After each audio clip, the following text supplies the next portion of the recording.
Live by your natural flow. Chapter 1. A flow of natural energy. Born to move. Just love in life. Danny Kaye of the Steppenwolf pop group sang a song called Born to be Wild. Bruce Springsteen sang a song called Born to Run.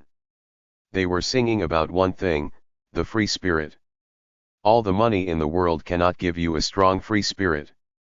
You gotta live it every day by purging that natural energy you feel when you wake up every morning. Release whatever is natural inside of you every day, day by day, with a conviction of intensity and primal honesty, kinda like this is who I am, this is my true nature, this is what I must do to achieve a life orgasm and honor within myself today, right now. Nothing has changed about the human condition in the past 5,000 years. You are who you are the way you're born. The purpose of life once you get beyond basic survival is to discover your true nature and live by it. All psychological spiritual problems in the modern world stem from the same cause: we have divorced ourselves from our true natures.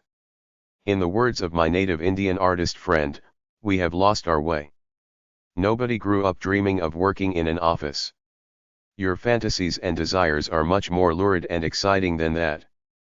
Why not try to make them come to pass to some extent in real life? You become what you think and do, which is why I chose my life as a free spirit. Many people live by delusions they got from out in the world as to how far they've come or how important they think they are. Every morning of your life when you wake up, you feel the exact same. That's your pure essence or consciousness as an individual. It's no different than who you were at 5 years old. It's another clean slate for another day of your life. The quality of it will be determined by how you live it, how you create it, not by what you own, who loves you, how important you think you are out in the world, or how far you think you've come according to the pecking order of the world, because the truth is that you haven't gone anywhere. This whole shtick about "you've come so far, baby" is a delusion, because every morning you start at the exact same place. What matters is how you will create your life for the day. Every morning it's the same essence that is you until you put your phony, brainwashed face on for the world. It doesn't matter if you're Big Cheese at Factory X or an artist living in a dive. It's still the same you as the kid you were. Hopefully you were like me. I had the means and the freedom to do what I wanted to do, so I figured out the pure me relatively early, but being young and naive I then lost it for a number of years as I became brainwashed by the artificial values of the world.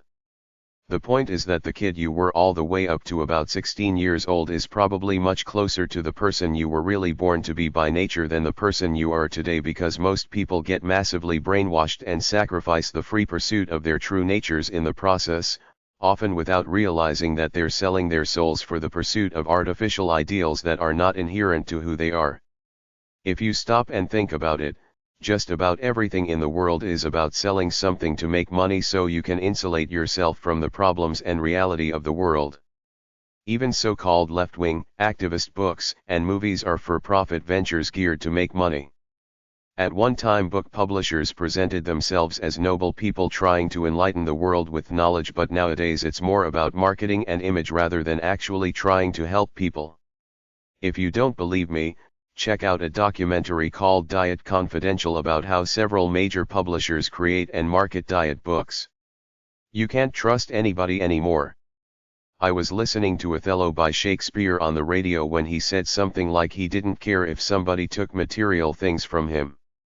All that mattered is who he was in his soul. Near the end, Cassius said that Othello was great of heart. Shakespeare was thinking of life in terms or heart and soul, not money, material things, or status, which is pretty enlightened. After you get past your basic survival needs by either earning a good wage or saving your money, the only way to live a great life is to release a good load of your natural energy every day in its 4 main facets. Everything is brainwash except for the thoughts you feel and think purely. This includes New Ageism, self-help psychobabble, religion, government propaganda, patriotism, political groups, pop culture entertainment, TV shows, corporate advertising, the mass media in general, the social science departments of colleges, philosophy, all the toxic people you're surrounded by, etc. I'm not down on all of them. Some have good knowledge and the pure hearts to try to help other people, but by and large they're capitalist, expansionist organizations and ideologies bent on either selling something or trying to control people in some way. You can take anything from anywhere you want to help educate, entertain, and inspire yourself. Just don't buy into any of it without critically analyzing it for its underlying motivation. Examine your own life and live by it. If you believe in the Holy Christian Bible as many of us in the Western world do, human nature goes anywhere from self-centered to evil. Adam bit the forbidden fruit.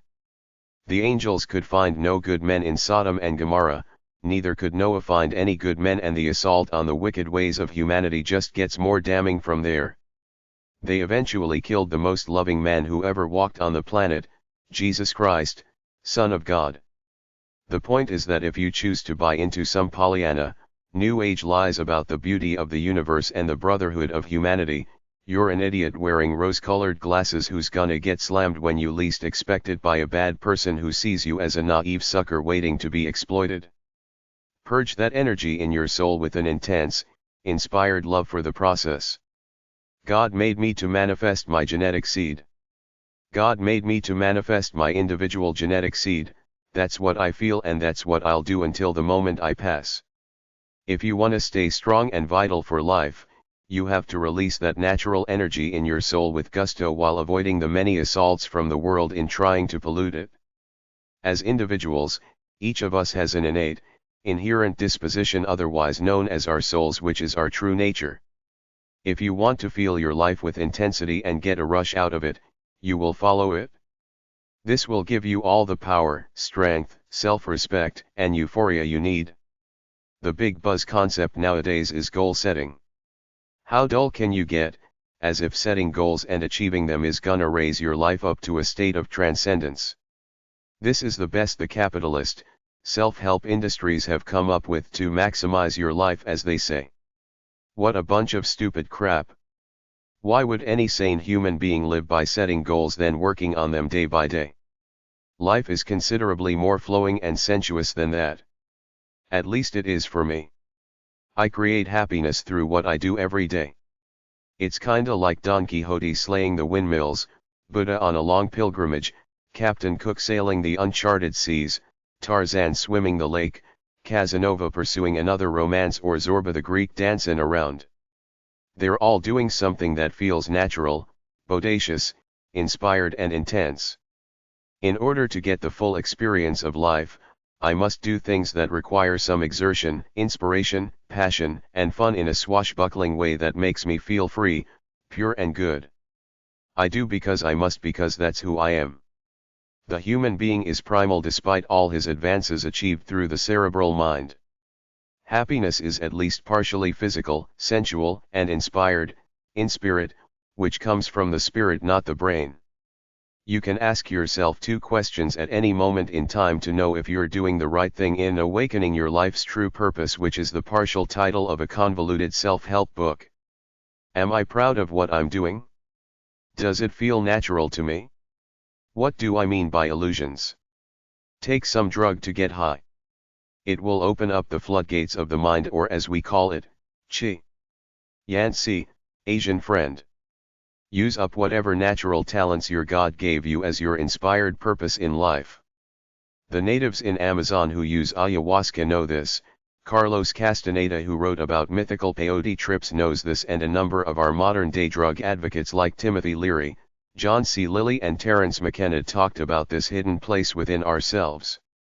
Illusions are the propaganda and the lies you're brought up to believe in by forces out in the world to either control you or make you into an eternal consumer spectator, working hard in order to earn money to spend on useless, frivolous things in the mistaken belief that this is the key to happiness, to be always filling yourself up with stuff from out there looking for the next thrill to bring your mood up for a minute or two, but it all fails because these things don't address the real essence of a human being, that holistic purity that they are the way they were born.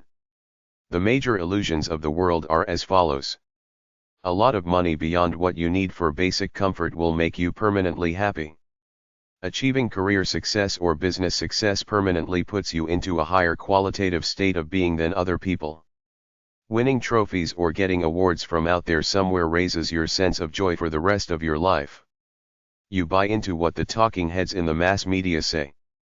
It gives you a warm, fuzzy feeling that somewhere out there are paternalistic big brothers called the government and big business watching out for you. Being perceived as an important big shot, a popular person or a sophisticated elitist in your community will make you feel pretty damn good all the time. Feeling that you're tight with an in-crowd or group of friends will permanently keep you feeling peachy cream. Feeling loved by your intimates, your friends, and your pets will give you an eternal smile in your heart, therefore a sense of euphoria. You think that there is some elusive elixir of wisdom out there somewhere through the works of psychological knowledge, self-help theory, psychobabble, or New Age ideology that can magically transform your life. Finding it then following it will make you feel happy and successful every day.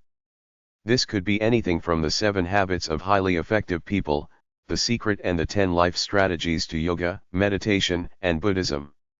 Knowing God and worshipping Him will permanently make you feel peaceful, and on top of that, God will intervene into your life to do favors for you because you're one of His or her special children.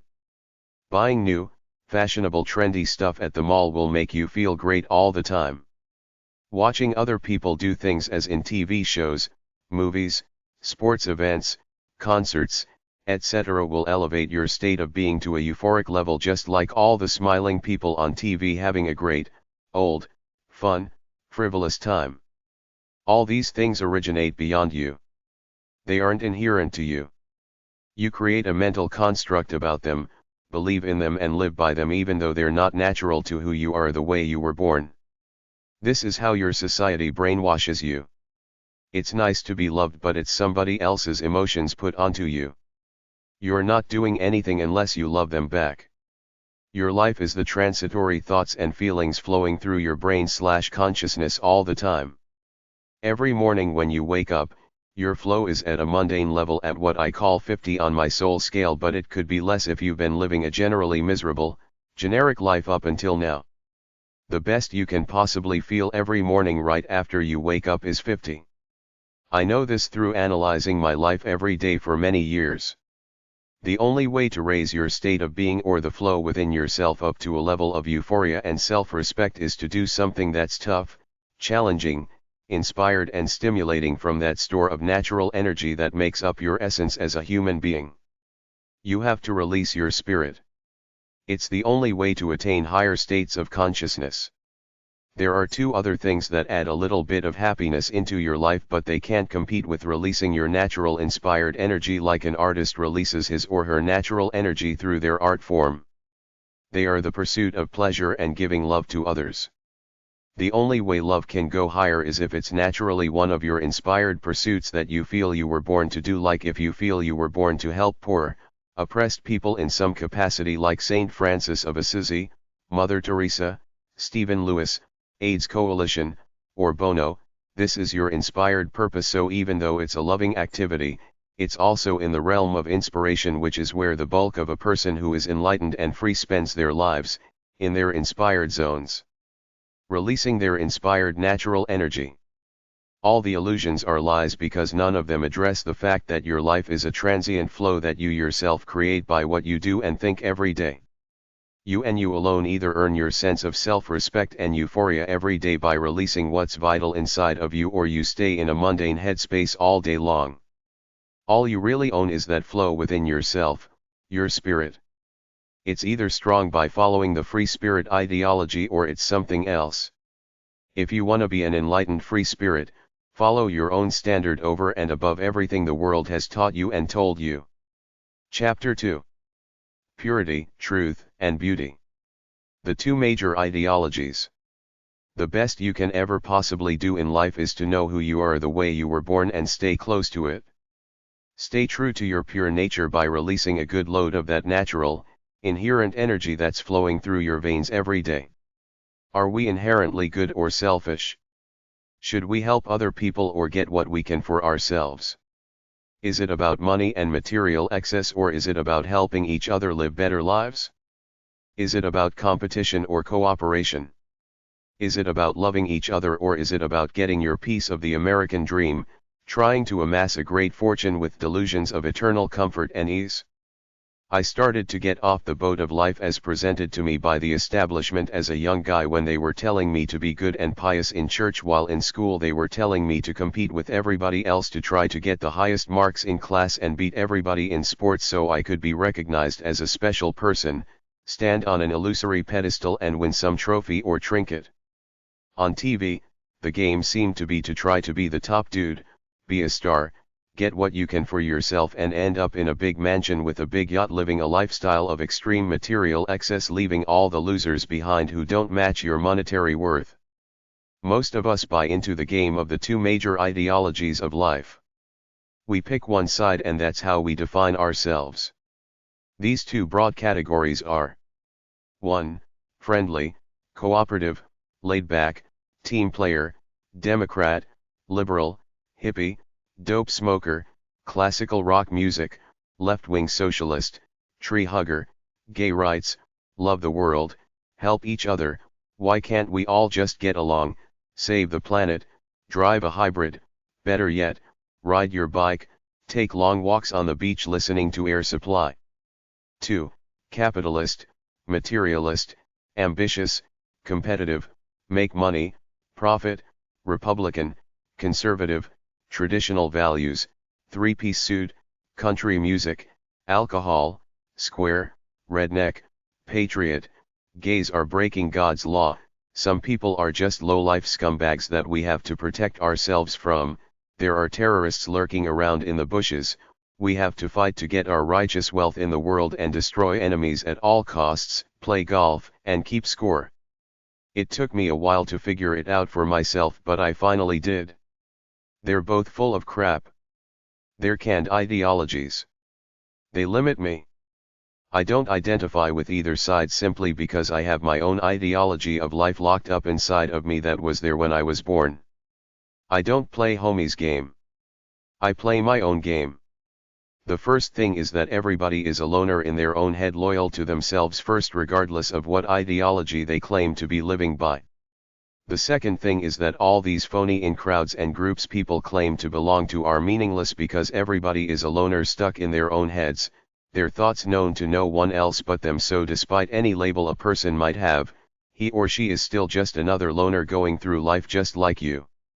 The purpose of this book is to tell you that you should consider weaning yourself off from all the verbal diarrhea constantly assaulting your senses through the mass media. This is why we're such a schizophrenic society. We got everybody talking at us, pretending they're experts in something, presuming they know something more about our lives as a result of some alleged, advanced-sounding research they did that's qualitatively superior to the innate, intuitive wisdom we have about our own lives. Shut out the artificial knowledge and listen to your true nature. The world has tried to screw us by giving us artificial paradigms to live by, which a guy like me is contemptuous of because they're trying to mess with who we naturally are, and the funny thing is that most people are indoctrinated one way or another to be something they're really not, even though virtually no one thinks they're brainwashed. First off, in matters of psychobabble, the most fundamental rule of psychoanalysis is that your past affects who you are now. This is fake knowledge created to suck people out of money by convincing them that their problems are deeply rooted from something in their past, but they aren't, because you create your life as you live it. You're not bound by anything other than what you do right now. Much of the rest of psychobabble is made up of low-level trivial discrete one-liners presented in self-help books with cutesy titles such as 7 Habits of Highly Effective People, 10 Life Strategies, 7 Steps to a Better You, 101 Life Makeover Tips, etc., which all added together amount to a few common sense points that you forget in a day or two because they don't address the unifying force or intuitive engine that people naturally live by.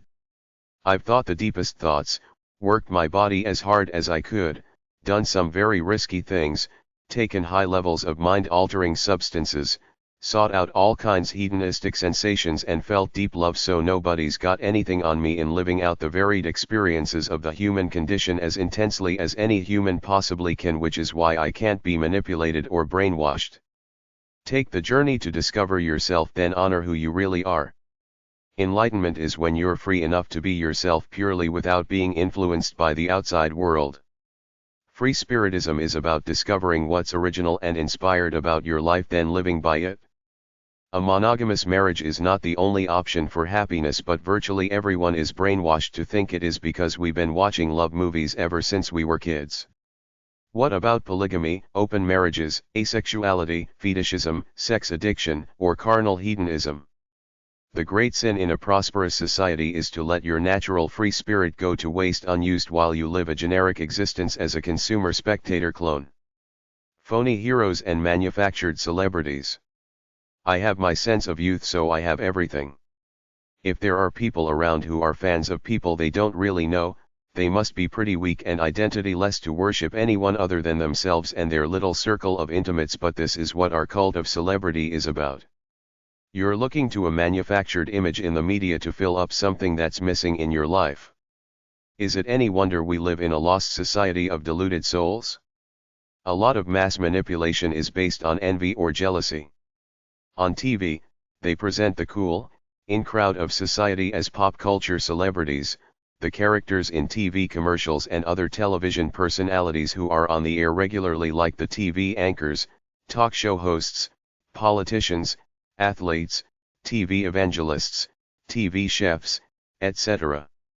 These are our modern-day pseudo-heroes, no different than the gods of past mythologies, but they were fictional people.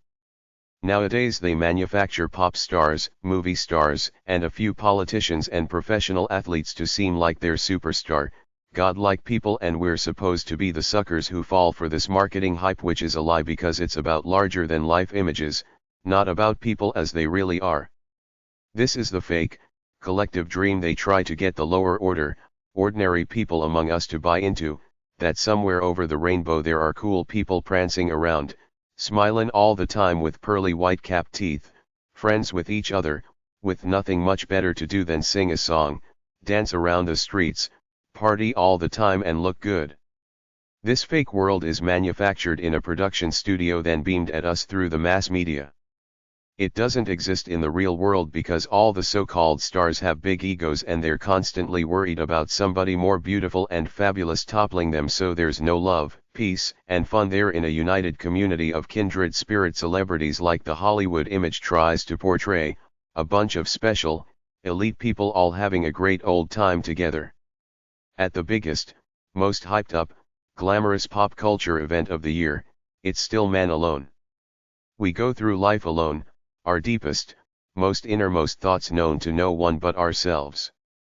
It's like somebody said in a profound quote, even the closest among us are universes apart.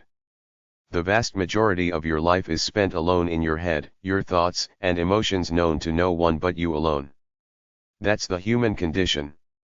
10 seconds or 2 minutes on a camera shot on some entertainment tabloid show does nothing to enhance how an individual feels in his or her soul, but a lot of people seem to think it does, kinda like I've arrived, I'm famous, I'm on TV, now I can feel special and prance around imitating all those other knuckleheads who have already played out the charade of the so-called star. The thing is that when the camera is gone, it's just you again, the way you always are.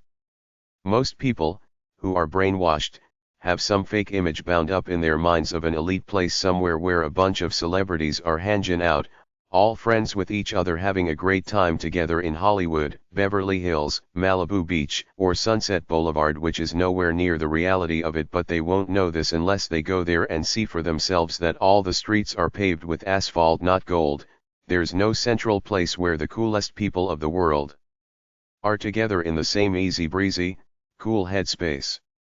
Human nature is the same everywhere because we're all human.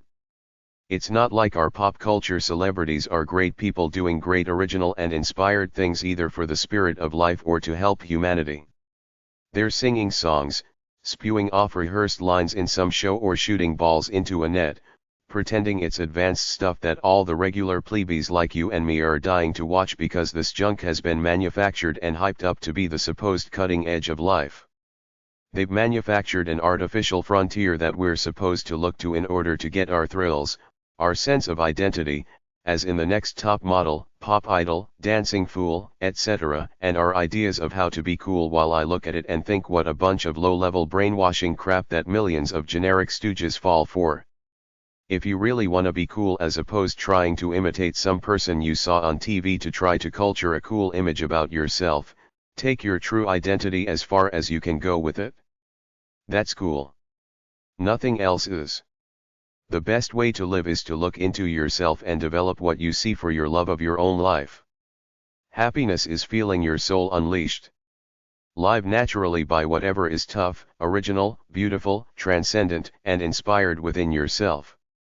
You are who you were at 5 years old.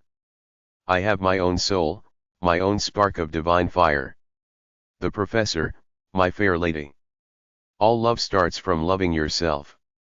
When you love yourself, you love who created everything. So if you love your life, you love all life in general.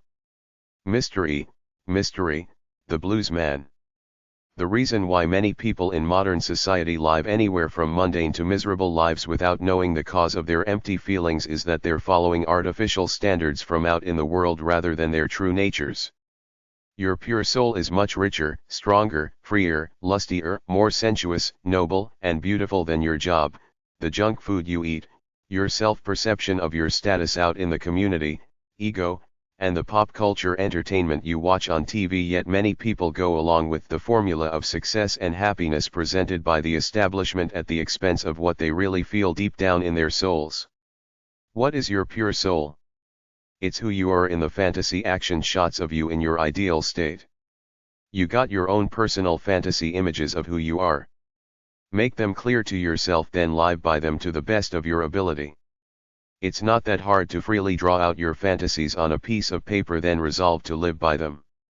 Live by what you feel within yourself, trust that it has something good and noble in it that will enable you to earn your living, then explore it, giving it all you got to take your version of the human experience for a good to great ride every day by releasing most of that natural energy that lives inside of you freely away from cultural indoctrination. Many of us identify with Don Quixote because he's a beautiful loser, a guy with good intentions and noble dreams, but it just ain't gonna happen because he's not a real tough guy, tough enough to actually do original, inspired things to manifest his destiny. He's a pretender, a sap with good intentions, but he doesn't have the fiber to be a hero of his own life. He represents this lost dream we harbor, this lusty, beautiful place of strength, beauty, courage, freedom, pleasure, hedonism and ease locked away in our souls that we lose bit by bit, day by day as we live by the standards of the world, thereby getting further and further away from our true natures until we cross the line where we intuitively know that we've lost it. This is the proverbial identity or midlife crisis, which always ends in disaster, because in order to have such a crisis in the first place means that you're not connected to your pure essence as a human being. I was born with a pure essence, but I don't have memories before the age of 5. I'm the same now as the kid I was at 5 years old. At that age I was already doing the few things I love to do. You are who you are the way you're born, and that's it. Everything out in the world is a bust next to this. The worst tragedy is if you don't discover who you are, then honor it the way you were born. Most of my brainwashing started shortly after entering grade school. I was educated to be a good, functional, contributing member of society, so for a while I had good intentions within the system and tried to be a so-called yuppie, a young, upwardly mobile professional, but it all felt empty to me. I went out there chasing the world's definitions of coolness, fun, happiness, and success.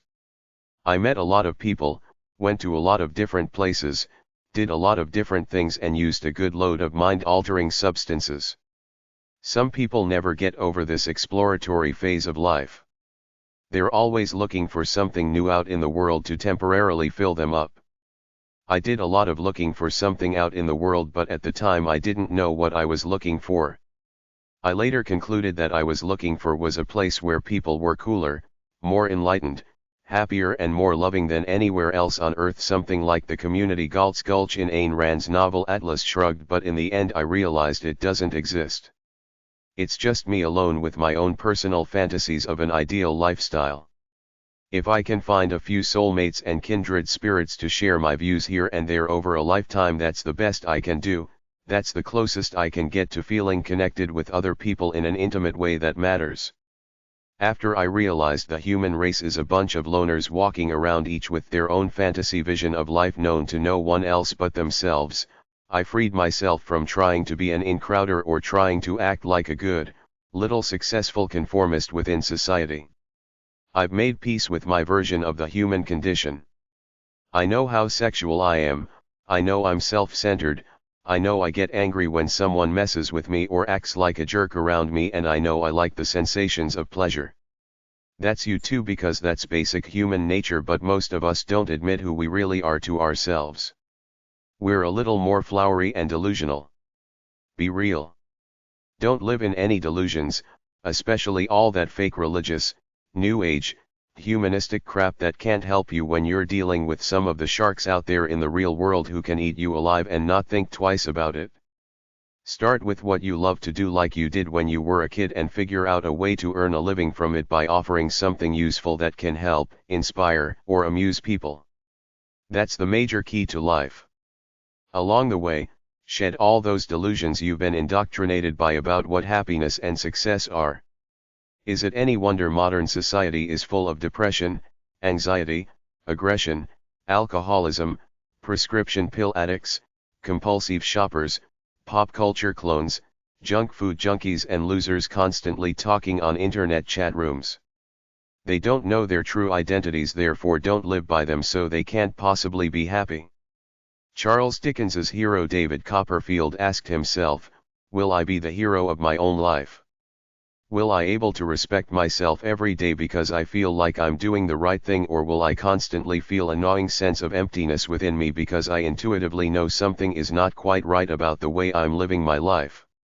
To me, a heroic life is to live to consciously strive to do something intense and inspired every day, to feel like I've hit anywhere from a home run to a grand slam in the experience of my life. Find that purity within you that was there when you were 5 years old, then live by it. I divided enlightenment into 2 major points. Discover your true essence as a human being, the inherent standard you were born with that drives you and makes you feel good. Release enough natural energy every day to meet your inherent standard to your satisfaction in the following 4 areas: inspired, loving, hedonistic, and sexual. It's not enough just to be wise. You have to take action with your wisdom to constantly release your natural energy, otherwise you lose a hold of yourself and start to get miserable. Through all your journeys, dreams, and aspirations in the outside world, all you will ever really own is this essence that is you, therefore nothing can set you on fire for your life except for taking this essence for a great run or a great purging of your natural energy. You can go to all the best schools, travel around the world, pray to God, study with the monks, become a business tycoon, read 10,000 books, do lots of drugs, meet lots of people, buy every self-help infomercial tape program ever made, as I did in my search for enlightenment, and through it all, your consciousness, that one piece of purity that is you, will not change. It could get covered over a bit like mine did when I deluded myself into being a macho soldier in the military, or tried to sound educated as a graduate student, then tried to act like a successful mainstream yuppie holding up the ideals of the establishment, but underneath it all I was just the bohemian kid who likes physical motion, enjoys learning new things that interest me, likes to ingest mind-altering substances, likes to shoot off missiles of sexual bliss, and likes to release my creative energy by doing whatever I feel like doing at any moment in time. Chapter 3. Existential Enlightenment/Nobility. The human condition stripped clean. I am what I am. That's who I was born to be. I won't let the world brainwash me. A free person. Nobility is doing what you were born to do. At some point in time, the individual's idea of life and the common good differs from that of the group, unless that individual is a total conformist who doesn't think on his or her own away from the group. My ideas of being a good patriot for my country or a good Catholic are different from everyone else who thinks of themselves as a patriot and a Catholic, so I don't delude myself into trying to think I belong to some illusory state of mind called society where I'm united with my kindred brethren of Christian patriots for the common good. I started out as a kid in the 1960s with good intentions. I sang the national anthem every morning at the Catholic public school, and I was an altar boy. I thought that pop culture characters like the Monkees, the Banana Splits, Starsky and Hutch, Beretta, Steve McQueen, and Fonzie from Happy Days were cool people that I should try to be like because they were manufactured to be the cutting edge in crowd of the day. I even followed professional sports for a while like most of my childhood friends. As a teenager, I joined a left-wing political party, then went to college and embarked on my professional career as a psychology teacher. But even though I was a guy with good intentions following society's formula of happiness and success, deep down I felt empty inside. I started to realize that the leaders and people of status within our institutions and corporations were just ordinary people with their own egos, public images, facades, whims, and desires. Most of them put themselves first above everyone else. Some were dedicated enough to put their obligation to their position within the system first. Regardless, I started to see that they all had their own agendas which were all different from my agenda as an individual. This is when I started to see the myth of a united society with a benevolent big brother break down, at least in my eyes.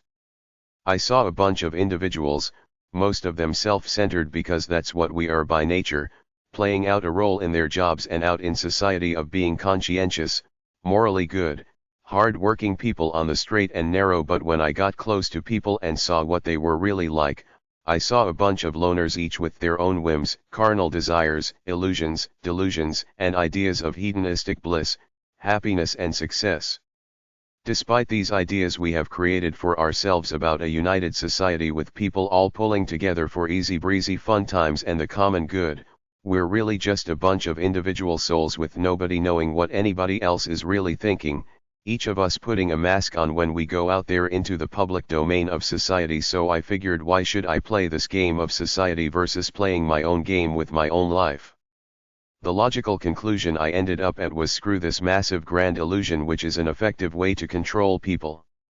Keep them in this box called society, make them all compete against each other for this big put-on of socio-economic status, popularity, pop culture coolness and material excess, give a few of them some awards, then try to make everyone else compete for these meaningless trinkets, pretending they elevate someone to divine or at least superhuman status.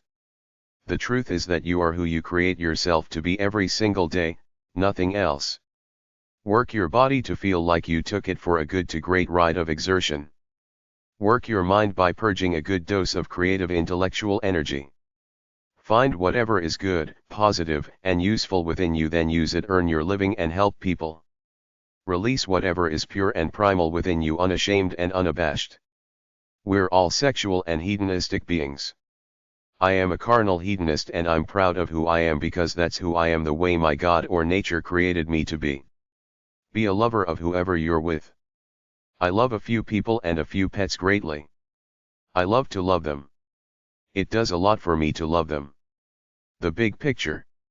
In the big picture, what has happened in Western society since World War II is that after the mass media expanded greatly and capitalism got its hooks into it through advertising, the expansionist model of life took hold, which makes the presumption that in order to be successful at anything, you must constantly expand even if you don't need to, as in the cases of the fields of psychology, self-help, etc.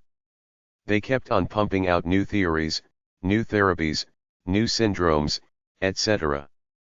All this stuff started to permeate into magazines, on TV, and radio shows until a point of critical mass was reached where most people assumed that this is the legitimate, official, best knowledge our society has to offer because it came from these so-called formal academic fields and the mainstream media. But what really happened is that we, the people in society, gave up our own autonomy and freedom as individuals to analyze our own lives and run them our way to give these so-called experts and psychobablists power and control over us, presuming they have some advanced, divine knowledge that we, the uneducated people who didn't spend 4 or more years in school studying psychology, don't have. But it's all a lie, firstly because the stuff they teach in social science departments at colleges does not address the intuitive, holistic way people actually live day by day.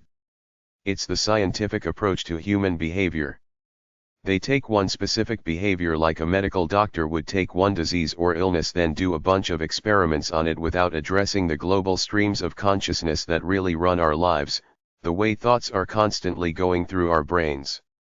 For example, we are not either extroverts or introverts as the pseudoscience of psychology would have us believe based on the many times they defined these behaviors all the way back to Hans Eysenck and his extroversion-introversion scale.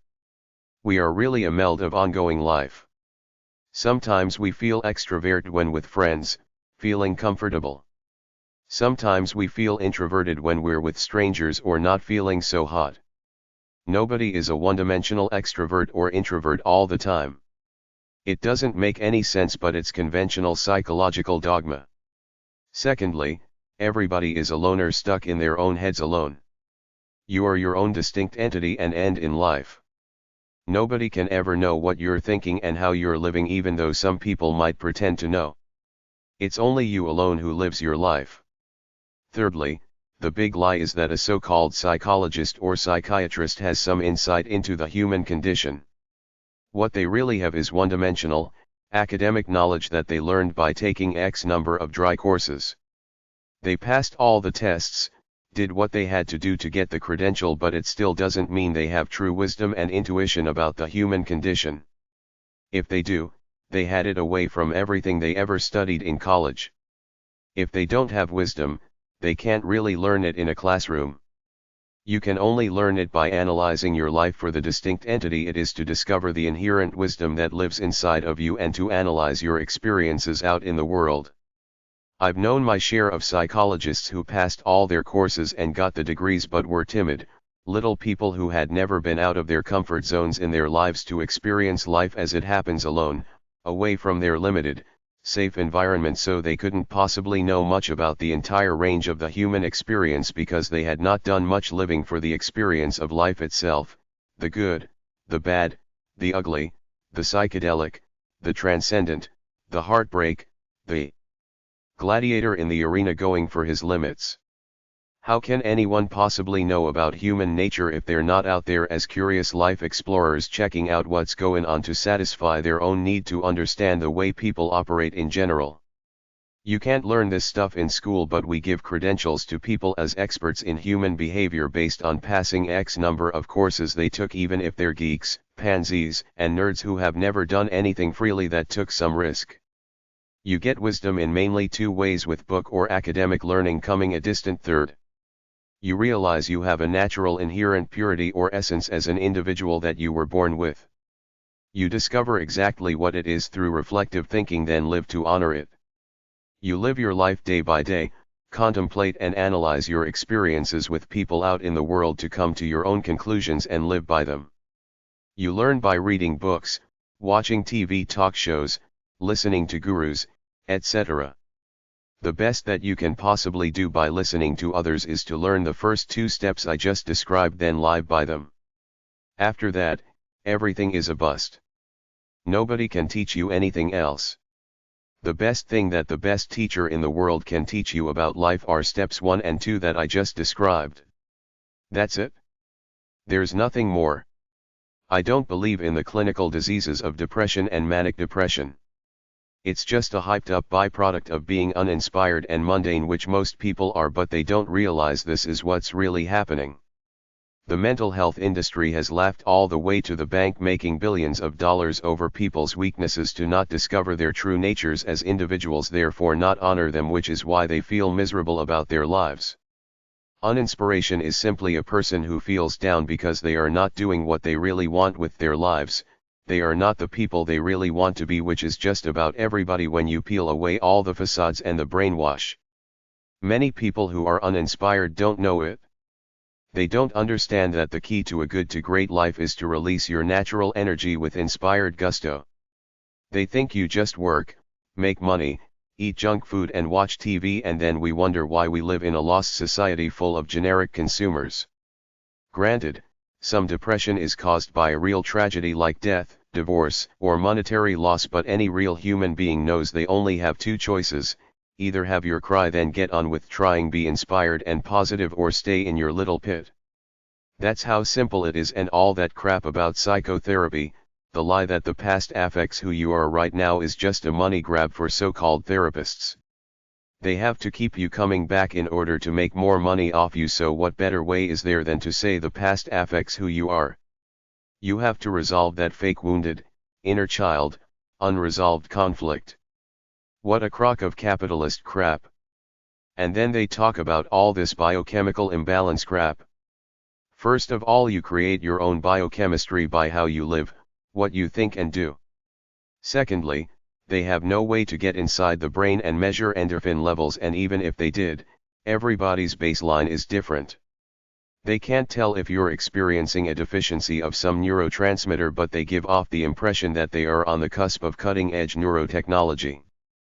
Pills can't help a feeling of misery because they don't address the root cause, uninspiration, not following your true nature, not releasing that natural energy you were born with. A lot of us do not know what our natural, pure, primal, intuitive sense of happiness is. Who are you in your inspired, aesthetic, hedonistic, sensual and original sensibilities? Are you free enough to pursue your life without inhibitions, guilt, and indoctrination?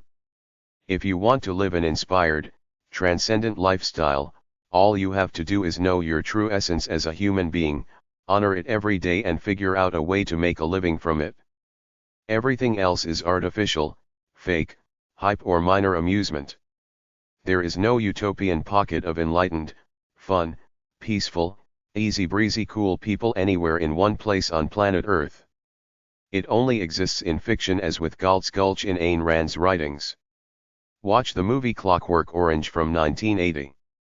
You can try all kinds of therapies, workshops, and all the psychobabble mumbo-jumbo in the world, but it will all fail within a day or two after you've finished it, because they're all trying to impose some artificial rules, steps, stages or code of conduct on you. It's like trying to make a monkey a human being. He can do a good job mimicking the role, but as soon as he's left alone he will go back to being who he really is. Existential emptiness. The purpose of your life is not to do as the majority does, but to live according to the inner law which you understand in yourself. Do not act against your conscience or against truth. Live like this and you will fulfill the task of your life. Marcus Aurelius. I can tell you what's eating most people, what their real problem is in life. Granted, some people have money problems and relationship problems, but the key to most human problems in the wealthy Western nations is that people have been brainwashed to follow an artificial agenda, ego, image, so much that they're not aware they have a true, inherent nature underneath it, soul, therefore they're not following it. The pop culture capitalist religious New Age ideologies are all geared for one thing, to sell you something to fill up your inner feelings of emptiness. I'm not talking lonely as in the craving for a kindred spirit soulmate connection. I talk about that in my love book. I'm talking existential emptiness, how I used to feel before I started following my true nature and living by it. I always felt a vague feeling of emptiness deep down inside, even though I was a model yuppie. People are looking for something to relieve this feeling of inner emptiness right now. This is why they overeat, gamble, spend hours watching internet porn, playing internet video games or chatting with strangers, starve themselves to be anorexic, try to be part of the in-crowd scene, live out the revolving door of relationships, looking for love in all the wrong places, pray, do drugs and booze to an extreme level, shop for things they don't need, color their hair, buy 300 pair of shoes, watch TV to the point where takes their minds over, etc. And then the doctor says they have anxiety or they're depressed, so they get on some drug which doesn't help them, just pacifies them temporarily. Every addiction comes from one thing: I want to relieve my sense of inner emptiness right now, or at least numb it over, which I have because I'm not living by my true nature, not honoring who I was born to be. The world is the stage through which you find the one most important thing in your life, your own identity. After that, you can go back out in the world and do good things for the nobility of honoring your soul, like Plato said in his book The Republic about the philosopher king concept, which is that you should do noble things to help humanity if you feel you must from within yourself, because you have the ability to do them for the sake of honoring who you are, not for the sake of ego, fame, money, etc. Once you have enough money to meet your needs, Money can't elevate your state of happiness anymore. Only a daily release of inspired, loving and/or hedonistic energy can raise your spirits to above generic mundanity for longer than a few hours. All the conventional self-help psychobablists offer you some formula to achieve success and happiness by following their list of X number of steps, stages, strategies, keys, factors, rules, etc. But they're all a big lie and con job because they're disjointed one-liners that are artificial because they don't address the holistic essence that is you.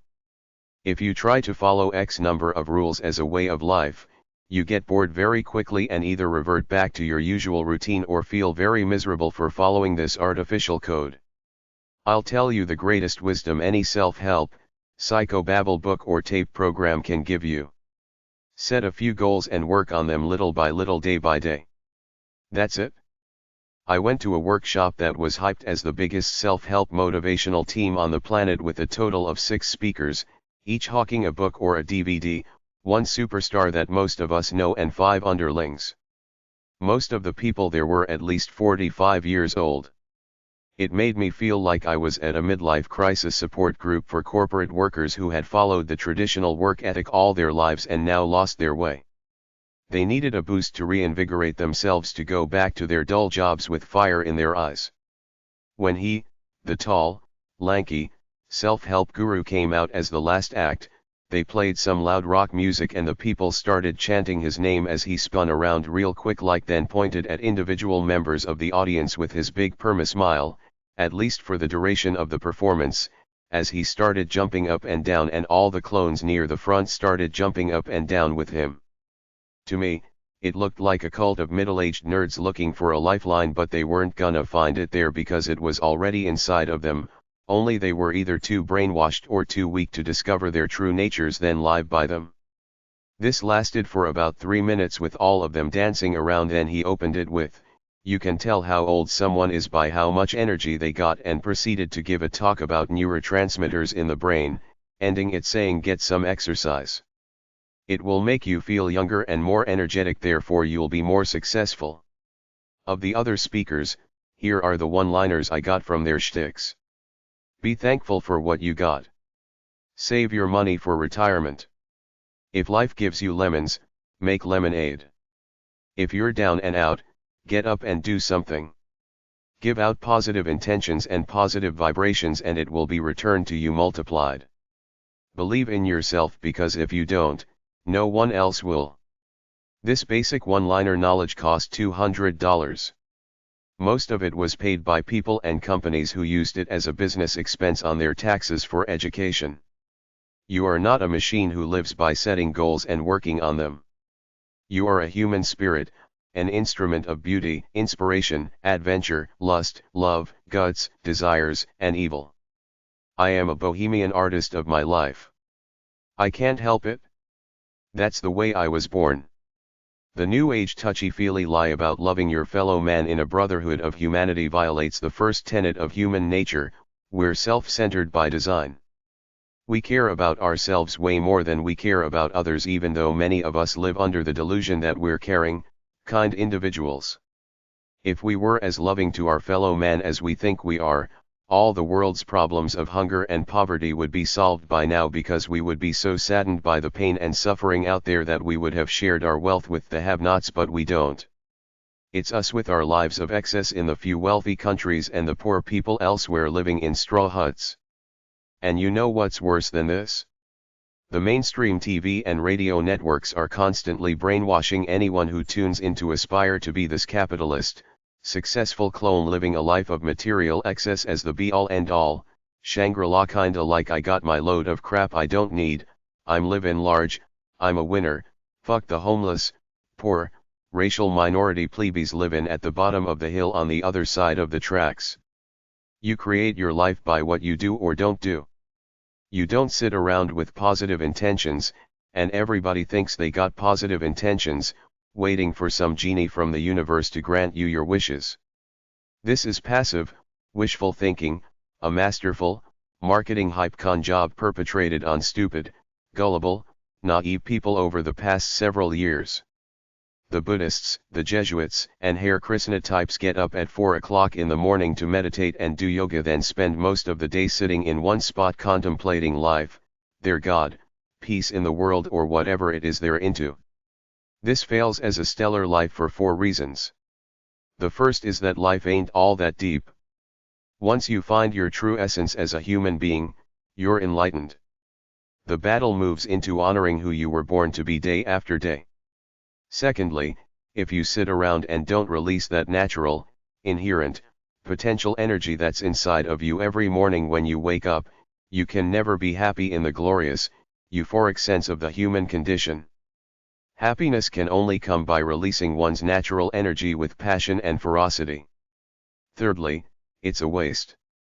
Whatever created you made you to be a creature of action, either action for your own personal enjoyment of life or action to connect with the community and do something that you feel worthy from what you feel in your soul.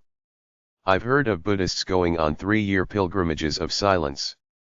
To me, it seems they could do a lot more to help the world if they were out there doing something.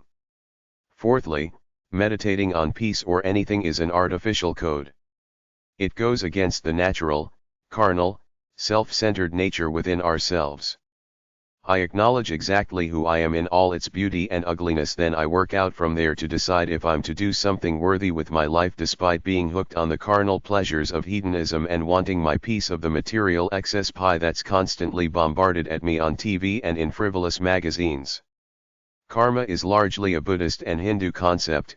What you do, the way you live and think comes back to you by the law of God or the universe, but this isn't true. It's a noble idea, but bad things happen to good people all the time and good things happen to bad people all the time. There is no rhyme nor reason in the cosmos. Even if you believe in God and pray to Him, do you think God is gonna manipulate conditions so that you somehow magically get the money to cover your rent?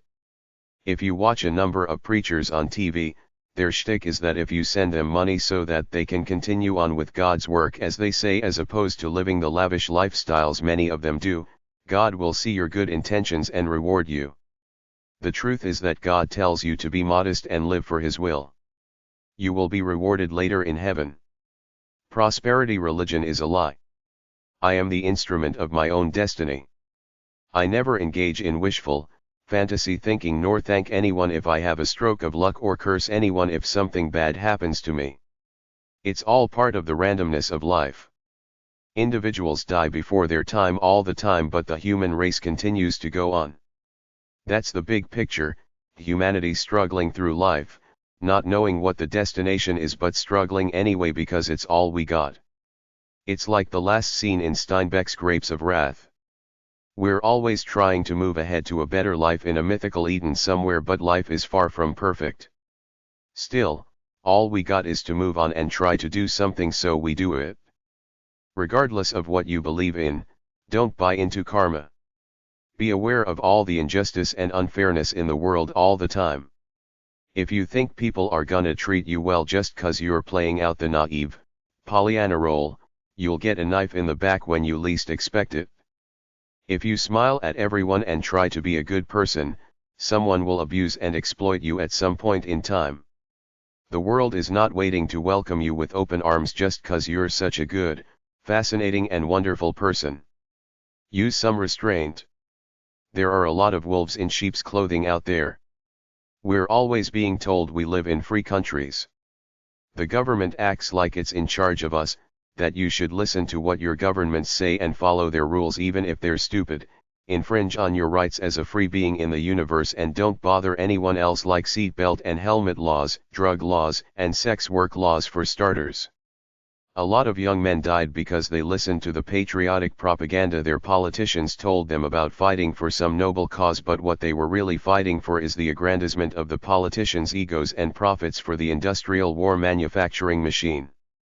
The government takes half of our earnings in taxes, then squanders a lot of it on useless ventures, and I'm supposed to be a good citizen as defined by them. Pay your taxes, don't infringe on the rights of other people, but don't give your mind and soul up to Big Brother, because the establishment machine is out for its own interest, not yours, and its main agenda is to control the people as much as possible.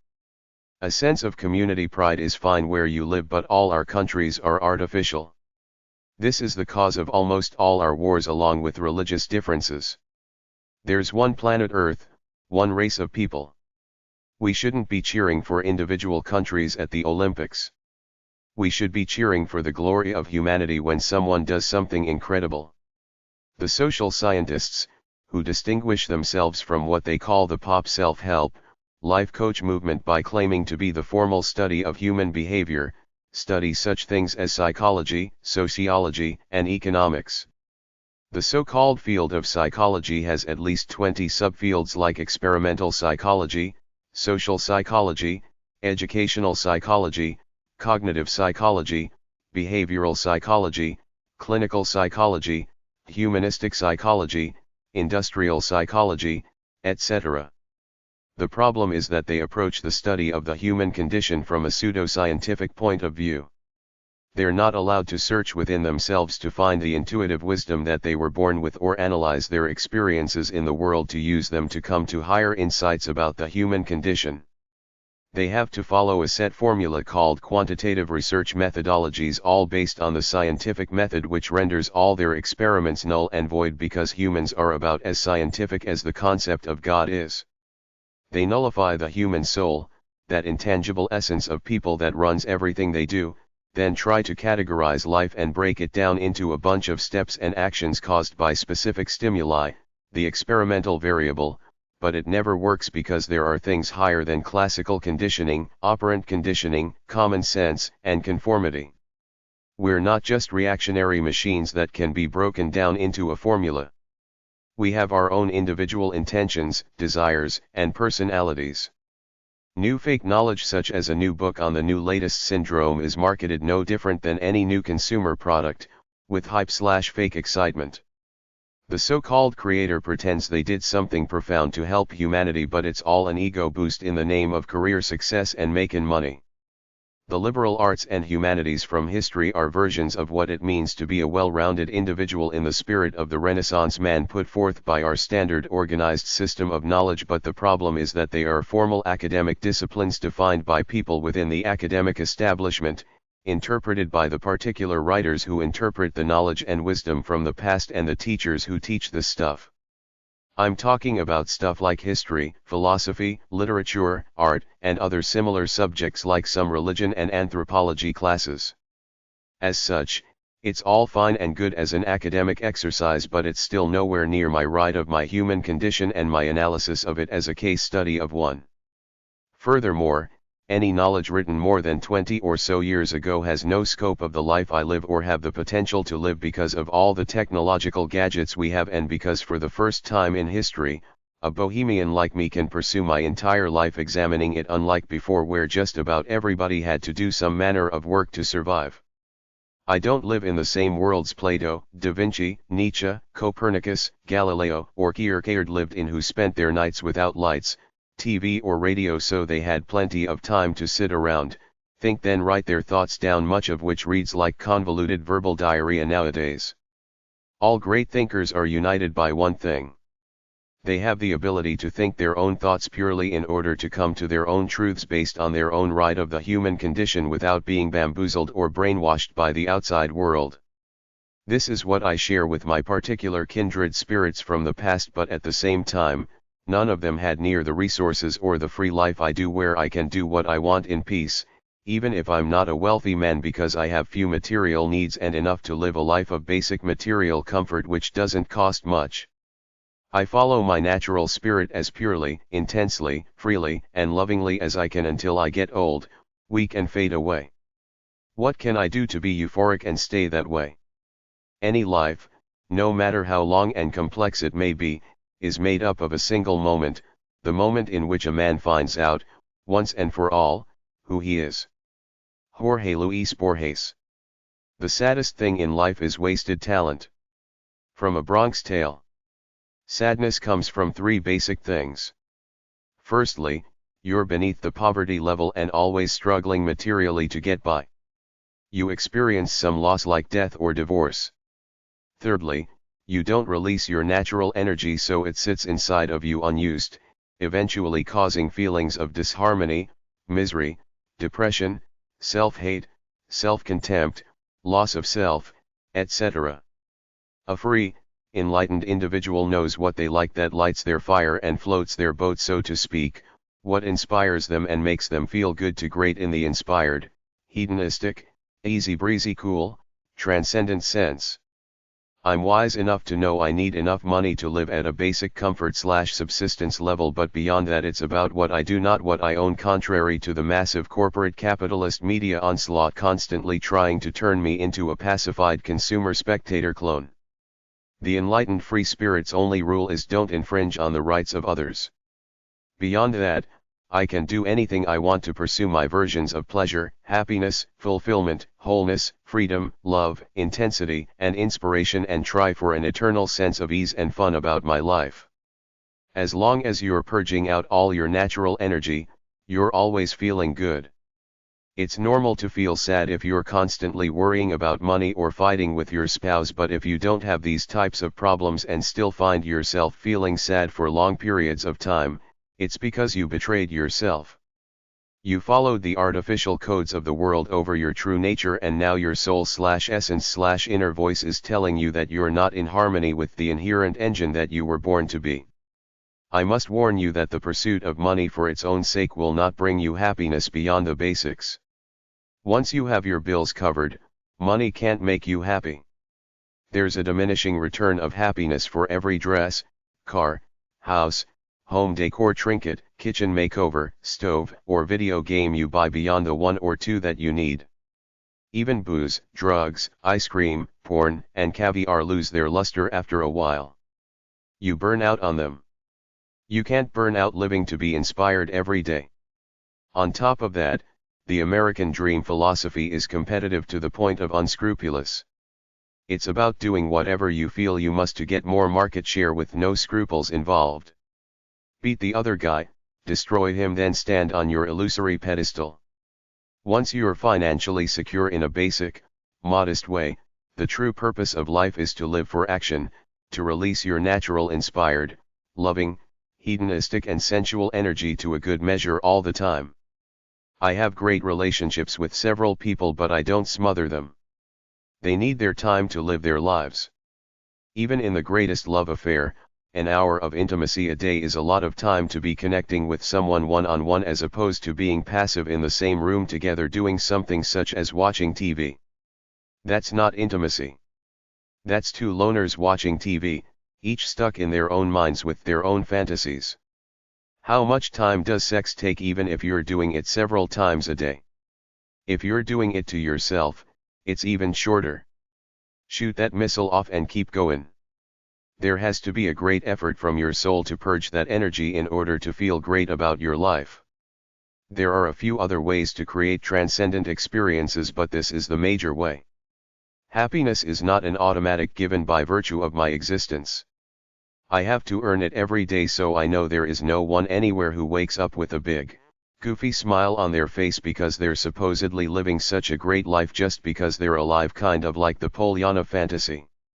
You could be born with a predisposition for happiness, but you can't be happy just sitting there as is feeling great just because you're supposedly so positive and up on life, not doing much of anything. That's a lie of the self-help phonies. If you were truly happy or aspiring to be happy, you'd be constantly doing your damnest to use up that natural energy or angst you feel in your soul, because you would naturally feel that this is what you must do. The only way to be happy is to release all the natural energy you feel in your soul all the time. Be true to your nature. Wasted talent is the saddest thing in the world. It's like a lion in a cage. He was meant to run free and hunt his prey, yet we put him in a cage and deny him his true nature so we can look at him. It's a sin against life. Every fat person is committing a sin against themselves. I'm not being condescending by calling you fat.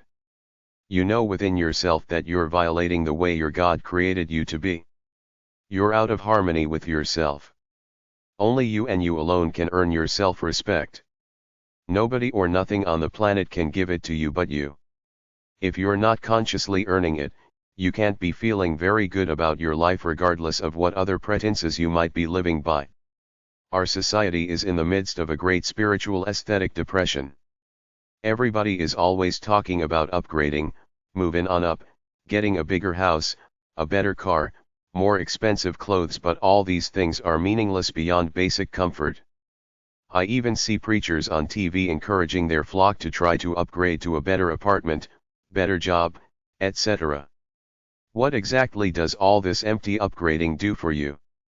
Can a bigger square footage house or a more expensive car elevate your state of mind permanently? Ask yourself one question at any moment in time to gauge yourself as to how you match up in meeting the inherent standard you were born with. Chapter 1. Inspired Spiritual Wealth. Once you have the practical basics, quality of life goes to inspired wealth. Suppose you have $10 billion. Suppose you're the king of the world. You wake up every day like every other human being feeling average. There is unused energy inside of you. If your practical needs are met, meaning you don't have to worry about paying for food or housing right now, then it doesn't matter if you live in a modest house or a mansion. The next step after this for happiness is to create it through what you do. What you own cannot give you sexual orgasms, life orgasms, or love. You have to create all these things yourself through what you do. Will you release that energy inside of you today or not? This is your life purpose by nature or God, whichever you choose to believe in. If you don't, you can't reach happiness or transcendence regardless of how much money you have or what your position is in the world. You'll never be happy by consuming material things or constantly being entertained, because deep inside of you your Creator gave you a sense of inner accountability to rise to the noble standard of who you were born with the potential to be. The fattest, most aimless couch potato anywhere harbors that fantasy, those visions and ideas of who he or she could have been and could possibly still be if he or she has the guts, inspiration, power, and energy to live that path to become that person in that vision. Everybody creates their lives one step at a time, day by day. Release the natural energy in your free spirit with love and passion for the process, one day at a time. That's all life is for enlightened, happy, fulfilled people. Capitalism says save, save, save, build, build, build all you can to ensure your financial security as you age to last you for life. Suppose you have enough money to last a lifetime. Then what? There's more to life than the cheap thrills pop culture entertainment and shopping malls offer. It's a spiritual inspired need that has to be filled by noble people every day. Noble champions of life strive to release the natural inspired spiritual sensual loving energy inside of themselves every day. Other people do crossword puzzles, eat too much food and do other aimless activities. Releasing this natural energy inside of yourself is the only way you can ever be truly happy in the highest, most glorious sense. You have to do it almost every day. You can't bottle happiness and have it all the time automatically. You have to earn it every day through what you do. You can't set up your life so you got a nice house, a nice spouse and kids and you're automatically happy forever. You have to reach that standard of accountability to your soul every day to get that feeling like your life has worth, like you're doing what you were created to do, that makes you feel really good to be in harmony with the free spirit God gave you. Suppose you were a billionaire. Now what? Do you buy some meaningless professional sports team so you can pretend to fill some of your existential loneliness when you sit in the owner's booth surrounded by 15,000 fans of that team? Does that give you any deep, profound intimacy with your fellow man? Look for the intimacy in your free spirit with the God that created you. Try to please Him by doing something worthy with your life. A lot of rich guys play high-stakes poker. What's that all about? Does it give you intimacy with other people? Does it fulfill some self-destructive, undeserving feeling within yourself? Why are so many people unfulfilled? It's because they have not discovered that regardless of whether you're poor or financially secure, happiness on a deep level depends on whether or not you release a good dose of that natural energy inside of you day by day. If I don't release this energy, I start to feel a sense of spiritual emptiness overtaking me. If I'm ever in a nursing home with nothing to do but play cards because I'm so frail, I'll tell God it's time for me to leave my mortal body. My wealth is my ability to release my inspired sensual aesthetic loving lusty energy every day with love and lust for the process. You are who you are in your soul. That's it. What's it all about? Live right now. It's all you got. Tragedies and bad things can be all used to learn from and to get stronger from if you choose to overcome them, let them go and keep moving, releasing the natural energy inside of yourself no matter what. How much have you been indoctrinated versus how free and pure your thinking is? Remember, you were taught to answer to an alarm clock when you started going to school. They told you to go to college, so you went, graduated, and got some average job. So what? Is that really you? Do you believe you live in a democracy? Why don't you go to buildfreedom.com or tonykell.com and maybe learn something?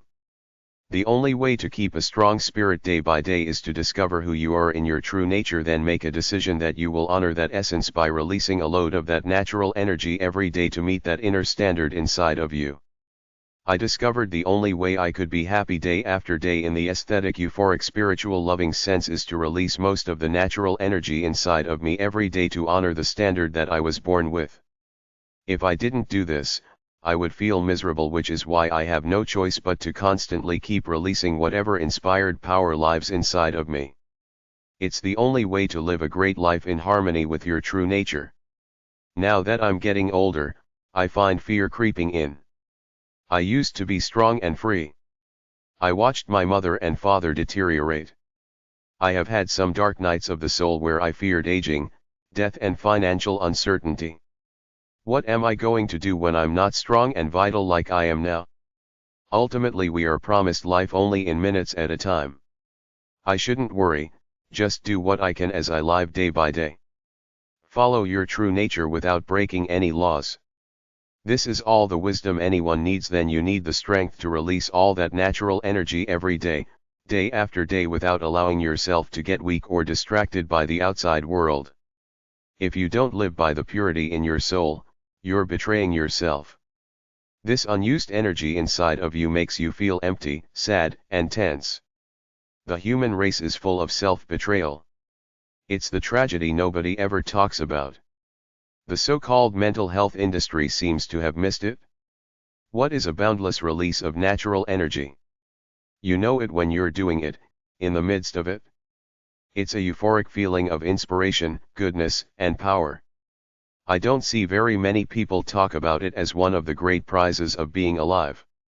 Søren Kierkegaard wrote about this high feeling he used to get when he was intensely inspired. He described it as a feeling of infinite possibilities. It never lasts. You have to renew it every day. My inspired activities are the release of physical and creative intellectual energy. I have to do this every day if I want to feel good about my life. That's the prize. Material things can't give it to you. People like to talk about love and family as being the prizes of life, but you are alone as an individual human being. You have to create happiness through what you do. You will not be happy simply by loving another human being / pet or they you. There is inner accountability given by God through the inner voice in your soul. Life has worth to me when I touch the higher reaches of my experience of the human condition. I can get there through drugs and sex, but hedonists who do this all the time know there's something missing. It's the force inside your spirit telling you to follow your true nature. When I release my natural energy to express my free spirit, I'm doing what God or the Creator, depending on what you believe in, if anything other than yourself, created me to be. This is the great secret of life that almost no one lives by because almost no one ever discovers it. The biggest reason for this is that most of us get massively brainwashed by the world system, even though very few of us ever admit to it. Most people stay in a state of bland mundanity all the time and never reach these higher states of consciousness. Therefore, they don't understand that I or anyone can live in a euphoric state of mind virtually all the time. The truth is that this is the only way you can get high on life. Love and affection are nice, but they still don't tap into your full spirit like when you're doing what you were created to do, which makes you feel great all the time, simply releasing all that natural potential energy that's inside of you every morning when you get up. A big illusion that screws people up is the glitter on TV. They're selling you capitalism, the idea that spending money will make you happy. I want financial security but only with modest things. I don't need any luxuries. Another thing is the craving for intimacy. People are so lonely that they're looking for intimacy through social media. It's a big waste. Enlightened people don't need fake intimacy. Your true nature is the basic, primal energy inside of you, made up mostly of creative energy, physical vitality, intellectual energy, pleasure, euphoria, love, affection, and sexual energy. If you don't release these base energies every day, you very quickly get out of harmony with yourself, degenerate into a mess, and your body looks unhealthy to go along with it. When you see a pale-looking, overweight person, you intuitively know they ain't living a glorious life despite what they might say or how much money and status they got. You're a holistic essence. Mind, body, and soul all go together. When you're strong and happy, your mind, body, and soul are all vital. When you're not, your mind, body, and soul are a mess. We got these dead-looking people as our supposed leaders, moguls, and celebrities. Most of them don't look like vital people because they're not. They're playing out some egotistical role they got from society, which is not who they really are. The bottom line of life is what you do for your nobility as a human being, if anything. If you figure out how to do this day by day, you'll live as great a life as you possibly can. You have to do something tough that makes you blow off a load of energy. That's the only way to get that satisfied, high feeling. Some people get it through doing tough physical things. Some slave away at work they love to do, like our many inventors, business owners, teachers, doctors, computer programmers, etc. Others take on some social/activist cause and dedicate their lives to it. There's no way you can feel like a noble human being unless you put in the sweat equity to do something all the time, every day, that makes you feel right about yourself, like you're fulfilling the destiny you were put on this earth for. But it's not all about noble, high ideals. You do what you do in order to feel good about your life. You have one fixed image or archetype of strength and beauty. I believe that everyone in their fantasies of themselves in their ideal state sees a strong, beautiful, noble human being. The problem is that so many people lose whatever might have been strong, beautiful, and noble about them by the time they reach 35 years old. The measure of a great life is how inspired, strong, vital, loving, and free you keep your purity, essence, or spirit day after day, every day over your lifetime. Very few people ever figure out that this is what really matters, then figure out how to live by it. If you don't do this, you're betraying your true nature, which makes you feel out of harmony, like something is off inside of you. For me, it was a gnawing sense of emptiness that was always there regardless of how successful I got out in the so-called real world. I never felt quite right until I realized I have my own inherent standard and must live to honor it. If a person does not release their natural energy on any given day, they can't go higher than average mundanity in their experience of the human condition for that day. Over time, this self-betrayal of not releasing one's natural energy leads to misery and depression. This is the biggest tragedy in modern society that no one seems to acknowledge or talk about.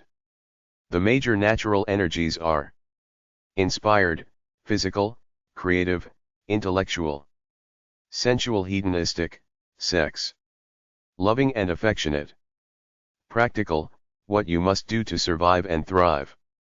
Every morning when you wake up, you alone create your life through what you do or don't do.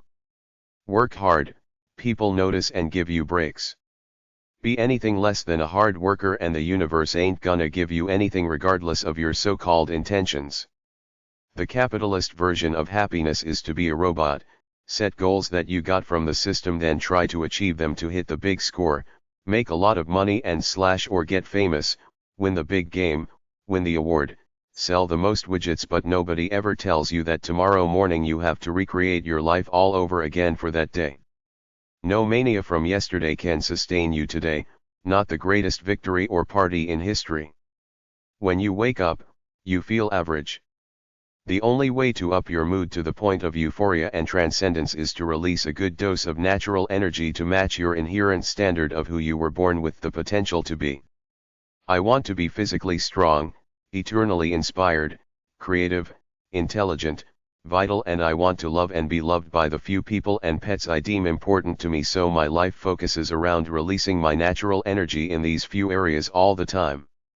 Everything else is a minor delusion or amusement to me. Capitalist goals are for brainwashed nerds. I live to free my spirit, to release the natural energy inside of me. That's what life was meant to be. Release your natural energy every day, not the artificial energy involved in trying to be successful in the rat race by society's standards, nor what society defines for me as pleasure and fun.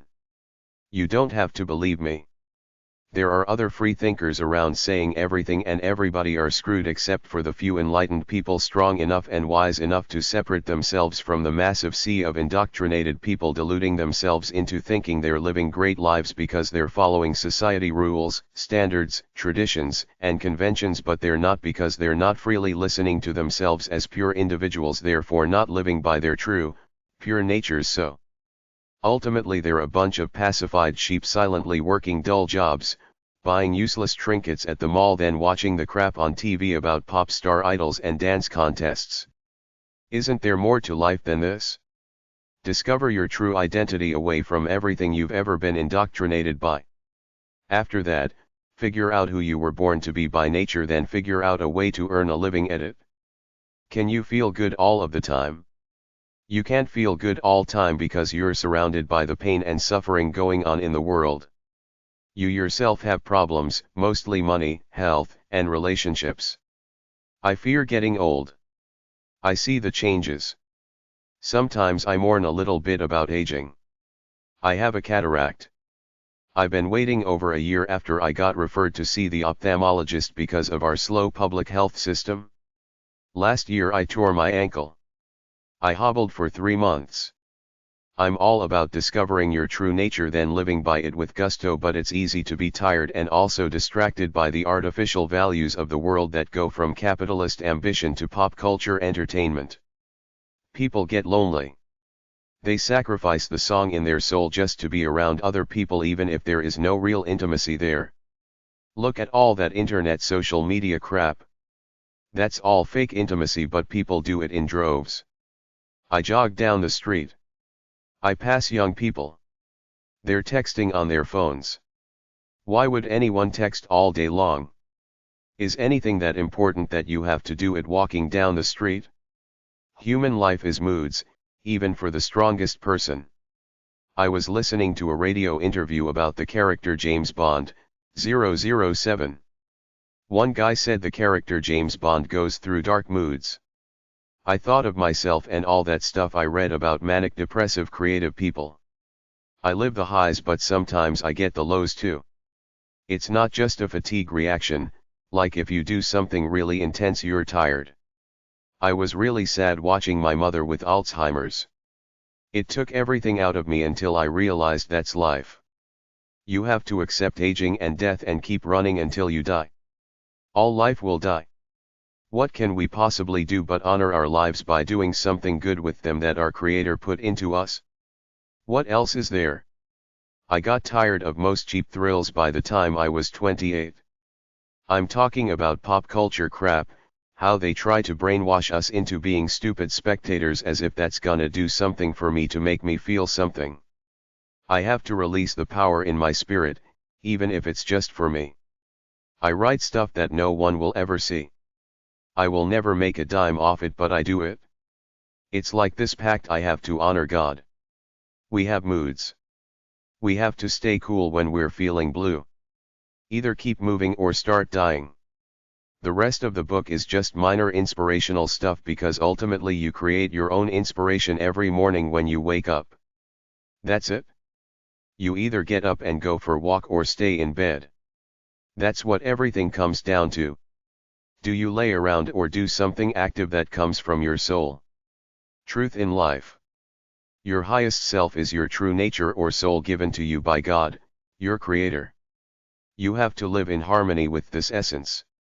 Gather knowledge from the world, then spend a part of the day thinking about it to come to new insights and simple decisions about what to do next to advance your cause.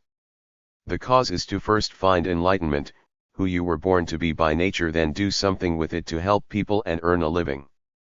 If it feels natural, it's right. If it feels artificial, like making lots of money at some dull job, then it's wrong.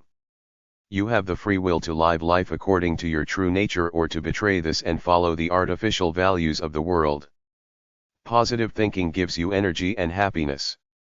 There is always fear of following your true nature, mostly because you have to earn a living, and quite often this is hard to do by following your natural instincts. The best you can do is to acknowledge what your problems are, then try to solve them while following your true nature to some extent. Life is not easy. It is often hard enough just to earn a living without following your true nature. You have to make hard decisions about what is really important to you. If you got kids, you owe it to them to work your dull job to pay their way rather than follow your soul and possibly be a starving artist. I don't know if karma is real, but it is best to try to be peaceful, loving and happy. Don't be greedy. Try to earn a living by helping others get happiness or success in some way. Negative people can mess you up if you let them get power over you. When you are low energy, you're distracted by something and not focused on the power in your soul. You have to renew inspiration all the time. I do it by writing articles like this. In order to feel strong, you need to eat healthy foods, rest, and get enough sleep. Sadness helps you get over grief when someone close dies. Anger is good because it helps you fight for what's right. Fear can help protect you from a dangerous situation. In order to be strong day after day, focus on what's pure in your soul.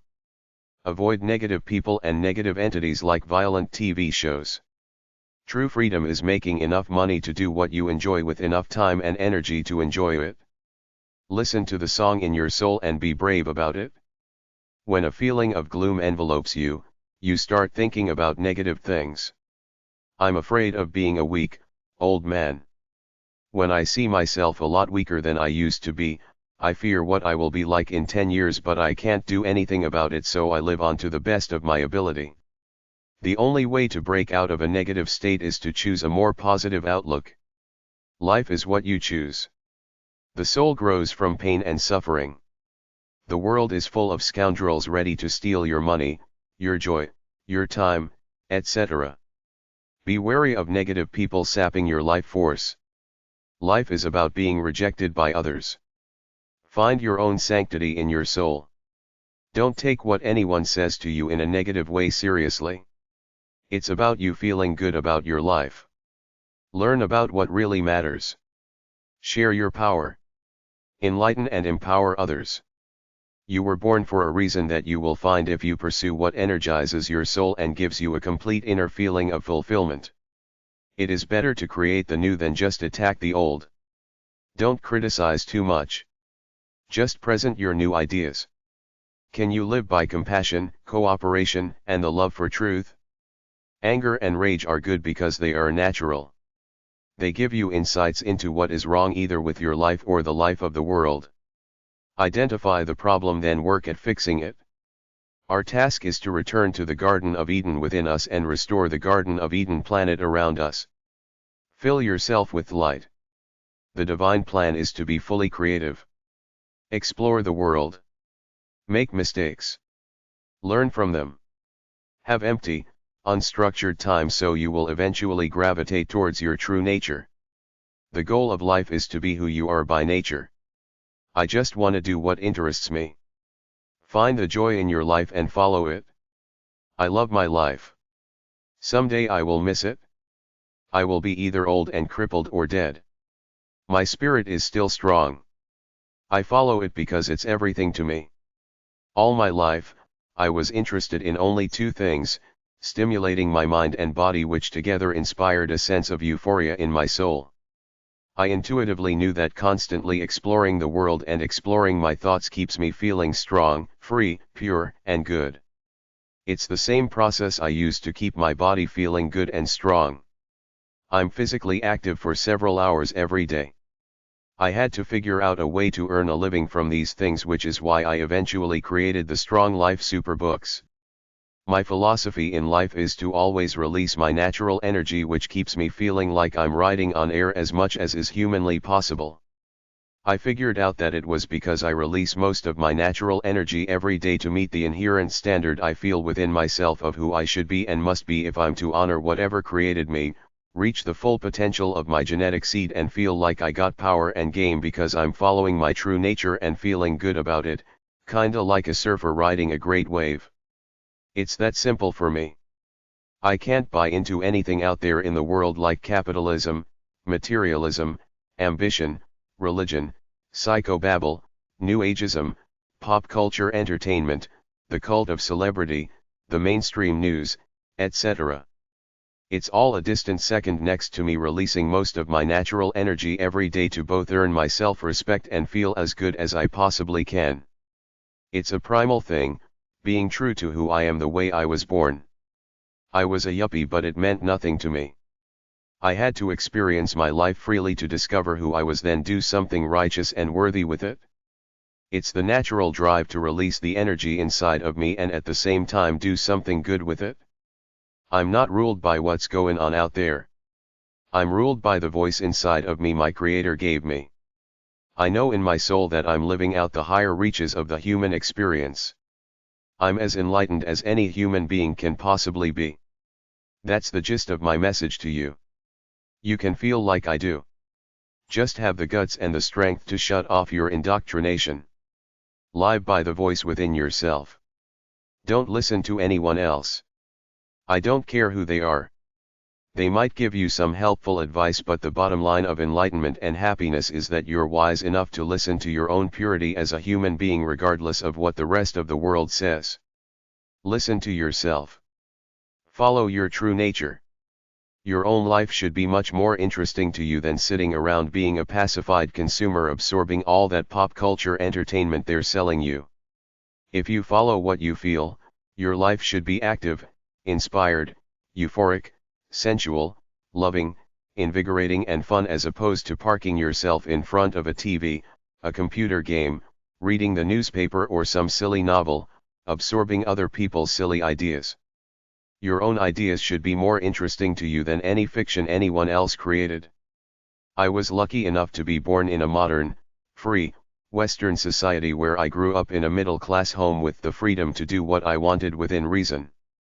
The society anybody grows up in, provided it's free and prosperous, should be the background to manifesting or creating whatever they feel within themselves. It's all about being true to your essence as a human being, not about all the societal ideas, concepts, traditions, and conventions around you.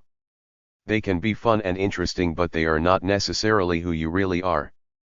Many people follow society's values over their own inherent dispositions, then wonder why they never feel quite right or on with their lives. It took me 28 years to figure out I was a well-intentioned but culturally brainwashed guy who was following society's formulas for success and happiness, which always left me with a vague feeling of emptiness until I realized that I had my own pure inherent standard inside of me of how I should live and who I should be. After that, life was simple. Just release most of my natural energy every day and figure out a way to make a living from it. Live by my true nature in harmony with my free thoughts.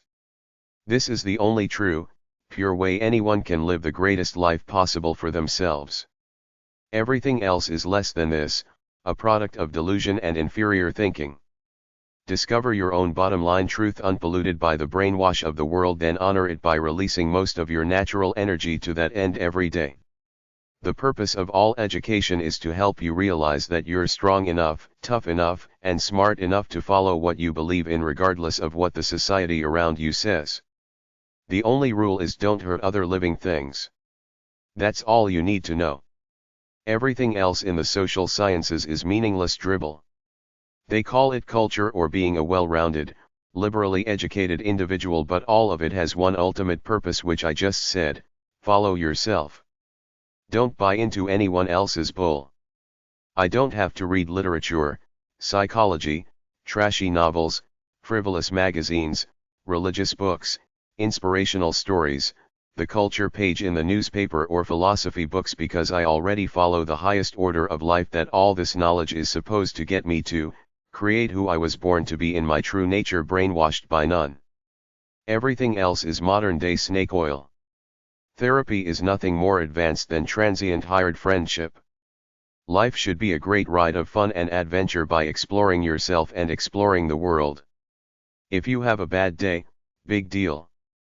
You wake up tomorrow and keep riding it. There's no wounded, inner child past baggage that the psychobablists claim in order to sell therapy sessions and drugs. Depression is just uninspiration and self-betrayal by not following one's true nature. Granted, some depression is caused by sad things that happen like the death of a loved one or the loss of your money, but through it all, life goes on. If you sit around and mope, you lose yourself more and more. If you stay active and release your natural energy, you'll still feel good despite the emotional pain of loss. These books started when I realized the path I was on as a psychology teacher was a big waste of my life, so I left to pursue a bohemian lifestyle. After some free living, I realized I had been a brainwashed clone following the artificial ideologies of the world. All I had to do was follow the natural inherent standard inside of me and figure out a way to earn a living from it. The bottom line is that I enjoy burning off my natural energy. We're all loners. Men should become independent, unique individuals acting consciously as the originators of their own deeds. Everyone is a loner stuck in their own heads, known to no one but themselves. We connect here and there in bits and pieces, but even the closest among us are universes apart in the privacy of our minds, which is why you should not be neurotic about putting all your hopes on a mythical soulmate, kindred spirit lover you'll find who will change your life, like the old Moody Blues song says, because no one can really change your life. You are who you are by birth. The highest you can go is to get past all your cultural indoctrination to find your true self and live by it. You're stuck with your essence as a human being. You either honor it or betray it. It's like Tina Turner sang in the 80s, "What's love got to do with it? You spend most of every day alone in your head. You alone control your thoughts and actions." Modern Western society has a vested interest in promoting romantic love as the be-all and all to happiness. The sales machine wants you to get married and have a family so that you will become an eternal consumer, even if these things don't inherently make you happy, which is why you must examine your life closely to figure out what really makes you happy, not what somebody else said will. Most romantic sparks are gone after 5 years in a monogamous relationship. Most men and some women have no desire to raise kids. You have to discover what makes you happy day by day, and don't just accept the traditional societal paradigms without questioning them. What does it matter if your spouse is madly in love with you if you feel like a jerk for being a wimp? Like if you're overweight and can't lose it, you have some kind of addiction you can't shake, or you don't do anything to make you feel high on life and proud of yourself. Society tries to tell us love will solve all our problems. Love doesn't come close to self-respect, because if you ain't got enough self-love to try to reach your full potential as a human being, you'll always be messed up inside, therefore unable to love others fully, purely, and freely. In order to love greatly, you must first live greatly so that you feel good enough to want to be loving and not just be neurotic and depressed, wallowing in your own misery, looking for something to give you temporary comfort, which is where addictions start. Some music guy said the only time people are really united is when they're singing in a choir. It's got something to do with the vibrations of the music and the soul of it. I tend to agree. I don't feel united with the rest of humanity at a mall, at a church, at a parade, at a political rally, at a football game, etc. I accept my life in my existential solitary state. Most other people try desperately for some kind of intimate or pseudo-intimate connection somewhere, but everybody's got a different fantasy of love and happiness. If two people can find love and happiness, that's very rare. Most relationships are not love and happiness. They're pragmatic friendship and convenience. Marketers know we all want a loving connection to something, so ads and commercials exploit this to the hilt. All makeup and fashions are geared to make you look more attractive so you can attract your prince and live happily forever in fairytale land. Look at your dogs and cats. They're probably the living beings you get the closest to in life, but they still got their own identities and their own minds. Accept your life for what it is and you won't be neurotic or have the mental problems a lot of people have because they don't feel connected to other people and the human race at large. I just keep moving and burning up my natural energy. I live a pretty good life with this attitude. The capitalist pop culture world works very hard to try to create a fake in crowd of elite cool people on TV that they want you to buy into, then buy stuff to try to be a part of it in your mind. Why do people pay double for a product with a Nike logo over what similar other products cost? Nobody wants to admit the truth about the human condition, a bunch of loners, everybody stuck in their own little fantasy worlds.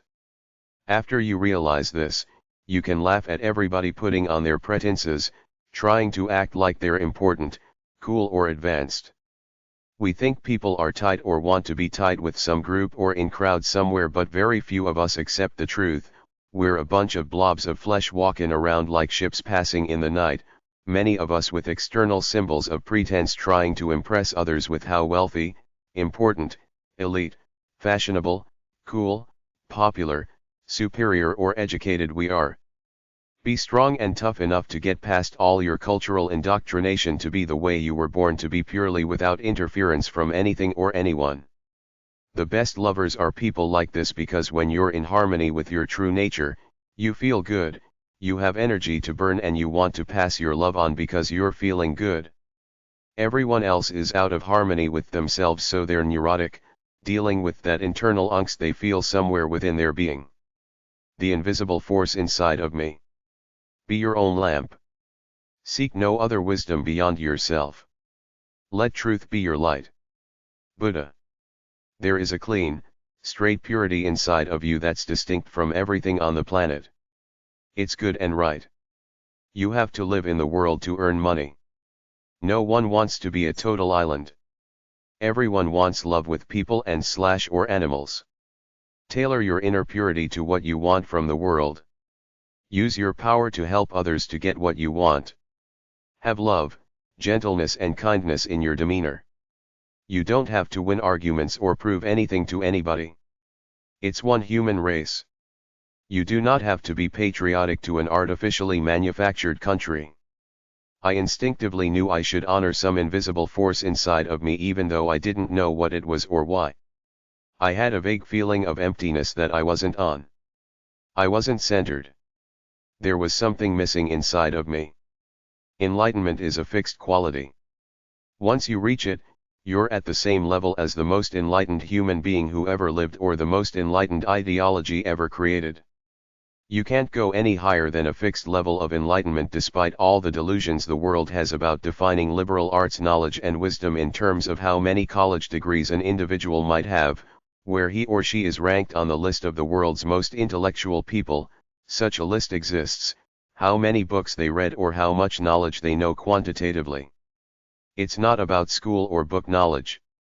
Enlightenment is to reduce your life down to who you are and what you really want to do purely and freely. It's a process of separating yourself from everything in the world's sales, entertainment, formal, academic, religious psychobabble machine to discover what makes you tick, then living by it. I'm only perfectly happy on any given day if I use up most of the natural energy in all its facets that was inside of me when I woke up in the morning. The key to happiness for me is to blow my load of natural energy every single day. There's no mysterious, ethereal way to live. You don't have to chant, meditate, pray or adopt the lotus position of yoga. You don't have to study some fancy-sounding Eastern philosophy. There's a massive New Age delusion going around called interchangeably the law of attraction, the law of intention, or the secret. They say that the supernatural forces of the universe will grant you your wishes if you will them so with good intentions. You will get what you want multiplied many times over. I heard one of the guys on a PBS pledge drive show you have to get in sync with the harmonizing vibrations of the universe in order to be connected to the source. Anybody who claims to believe in metaphysical vibrations is either a con artist or a very brainwashed, lost soul. He said you get what you think about whether you want it or not. By this line of reasoning, all the starving artists would be multi-billionaires, all the Machiavellian people would be in jail rather than running most of the world as they do now, and all victims of crime and people with diseases did something bad to bring this onto themselves. It's all a massive lie. As a bohemian, most of my friends and kindred spirits are artists and activists. They're the most idealistic people around, having the greatest intentions of anybody. Their purpose is to create beauty, truth, perfection, and a better world. What could be more noble than that? Yet most of them are the proverbial starving artists. They barely earn a living through what they do. According to the law of intention, everybody who has something bad happen to them somehow deserves it by the karmic law of the universe. This includes all people who are murdered, raped, carjacked, evicted, foreclosed on, born with a genetic disease, ripped off, wrongfully accused of a crime, heartbroken after a divorce, etc. The logic is that you attract what you give out. It's obviously wrong. People who go out into the world with naive good intentions are often sitting ducks for exploitation, robbery, abuse, rape, and even murder. The great con artists and crooks in the world are often the most charming people, great at faking good intentions in order to con people by acting like good people. Why do some people say no good deed goes unpunished?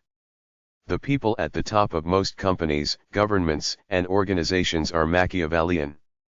They get what they want by playing politics, being ruthless and cutthroat with their competition both within the organization and with other competing organizations. The old adage goes, nice guys finish last.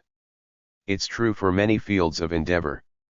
The supposed great secret that the wise men of the past lived by is the law of attraction. The lie or implication is that they got what they wanted because their intentions attracted goodwill to them by some supernatural force in the universe. All these great men achieved what they did for one reason only: they believed in what they were doing from the natural power within themselves and worked their asses off. That's it. Many of them got punished for their efforts. Socrates, Jesus Christ, Ovid, Galileo, Copernicus, Columbus, Martin Luther, JFK, RFK, Martin Luther King, John Lennon, and Gandhi are just a few of the men with revolutionary ideas, therefore great intentions, who got smacked for trying to do the right thing. Virtually everybody wants a great romantic love with a soulmate, but how many people end up with a soulmate? Not very many. Is it because they're bad or their intentions aren't positive enough? What did all the stillborn babies, aborted babies, and preemies do to deserve their fate? At their age, they have no intentions about anything, but according to the law of attraction, they attracted bad karma. The joy of your spirit is the indication of your strength. Ralph Waldo Emerson. Every overweight person is a walking billboard of self-betrayal. The only way anyone gets fat is that they don't release their natural energy with honor and dignity for the sake of manifesting what their creator made them to be.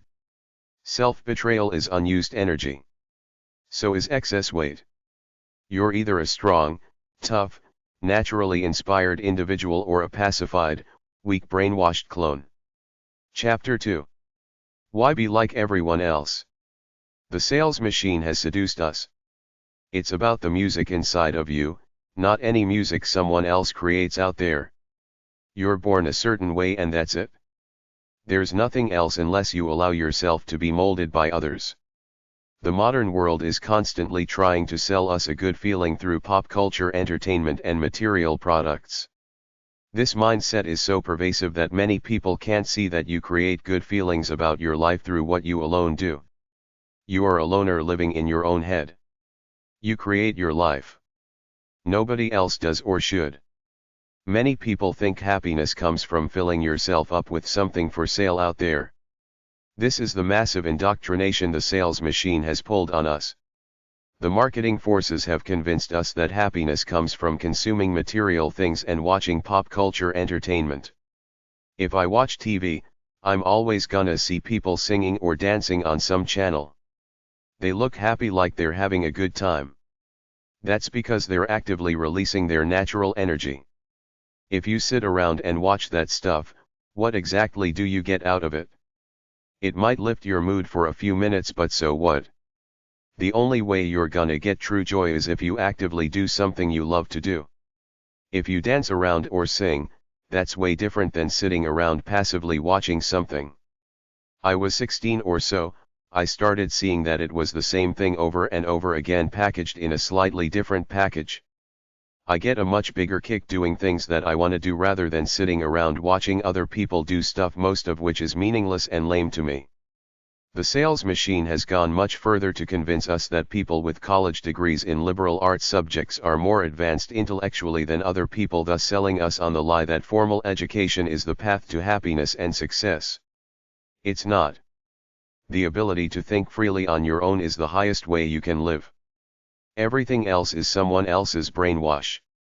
They pretend they have a science of human behavior called psychology and mental health, which means they supposedly know more about you than you know yourself and can classify you with specific mental conditions and personality types based on all this mysterious, advanced psychobabble they have, but it's all a big lie, like the Emperor's new clothes or the Wizard of Oz hiding behind the curtain.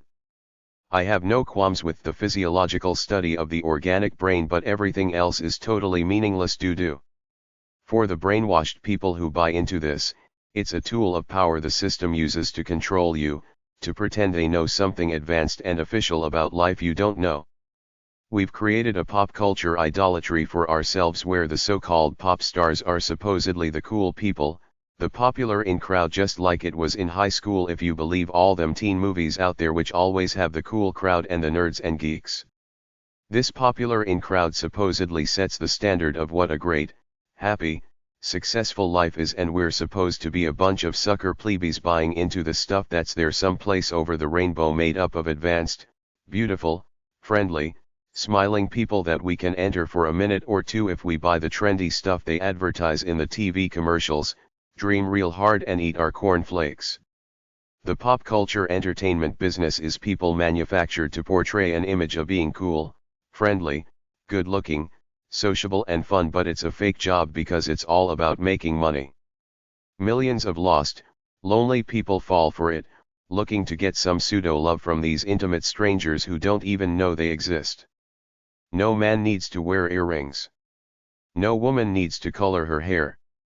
These things are done for image and ego, not soul.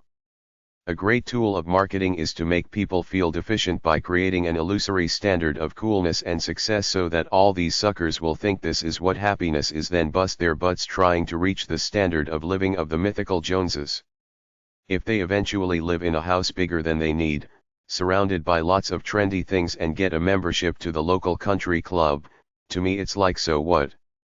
There's only you and what you create every day. You either release your natural energy to get some highs out of your spirit or you don't. Beyond a basic level of comfort, the material world can't make you a happy, complete person. Smart capitalists are so good that they've made things like professional sports, professional wrestling, video games, movies, TV, romance novels, fashion magazines, and pop music the supposed cool stuff of the world that cool people consume.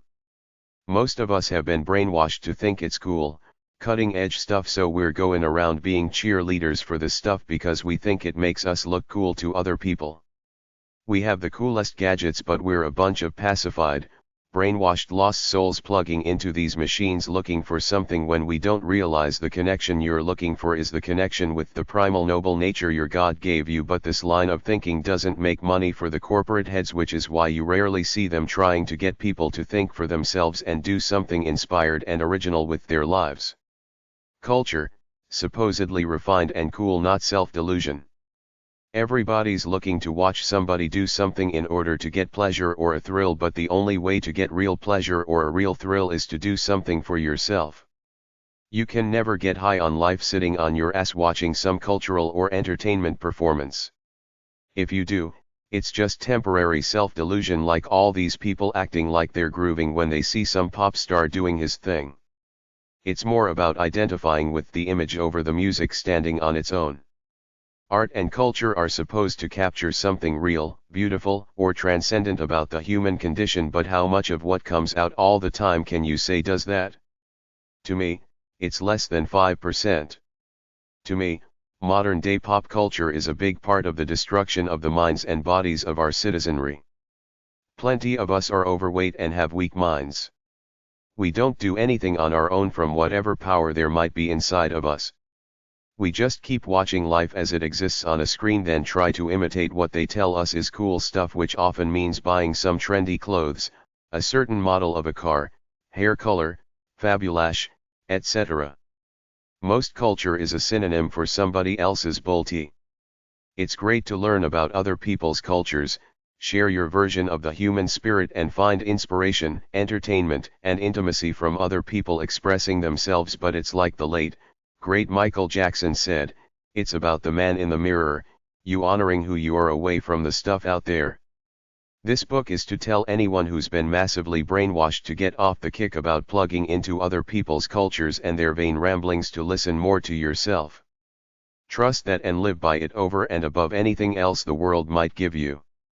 When I was a young guy, I was a pop culture clone like every other young person and interested in fine arts culture at school in order to learn about life, but at about the age of 17 or so, I started to realize it's the same thing repeated over and over again in a slightly different form with new characters and new titles, but I've already been there and done that, so it all started fading away from my consciousness. To me, it's fake thrills, trying to get some happy, positive feeling by sitting on your ass watching somebody do something which is usually some highly orchestrated, scripted routine. The originality is gone. Nothing done by watching something while sitting on your ass can remotely touch how you feel when you actively do anything. It could be something as simple as walking or running for a while. That will do more for you than anything. I'm supposed to get an emotional connection to some of these pop culture celebrities and buy their stuff. The truth is that it's them trying to manufacture a cool image about themselves so they can make lots of money, so they won't have to work a regular job like you and all the other suckers supporting them. I prefer to live in my own free thoughts and actively do things rather than plugging into any of it or acting like a fan of some of it. If anybody is a fan of anything other than themselves, their family and their close friends, that's what I call someone who's at least a little bit of a lost soul. It's not like the music videos on MTV express the noble spirit of humanity. It's more like massive indoctrination based on images of coolness and trendiness manufactured by music producers in order to try to sell us their music CDs and anything else they can sell related to it. They're trying to manipulate people as to what's hot stuff so they can sell them something. That's not culture. It's capitalism, manufacturing some phony cool image in order to suck the weak people in among us so they can buy this crap and feel like they belong to some illusory in-crowd manufactured by the pop culture marketing executives to make money. In school, they tried to tell me that culture will enrich my life, but what it really does is take away from me living purely, creating my own culture as I live it. It conditions you to be a spectator, always looking outside of yourself for the next piece of entertainment to get a thrill, as opposed to taking your life for a ride of your own personal culture through what you feel and do from within yourself. I remember seeing a big display for some novel at a bookstore. It's like someone decided that this is the next hot novel, then went on a massive marketing campaign. It's not like the intellectual literary crowd had much choice in the matter. It would be uncool if they didn't read it. If somebody was really smart, they wouldn't waste their time reading novels. They would be doing something, anything that releases their spirit, not sitting around absorbing somebody else's bull. You can't reach your potential for euphoria and transcendence by absorbing other people's stuff, even though the massive entertainment industries try to tell you otherwise. You have to find your own potential for inspiration and bliss, then live to purge that energy.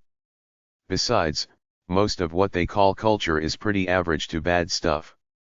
I remember going to a James Bond movie when I was a kid. I think it was on Her Majesty's Secret Service with Kojak, Telly Savalas, as the bad guy. Everybody I was with was excited or acting like they were, but to me they were just meaningless images on a screen.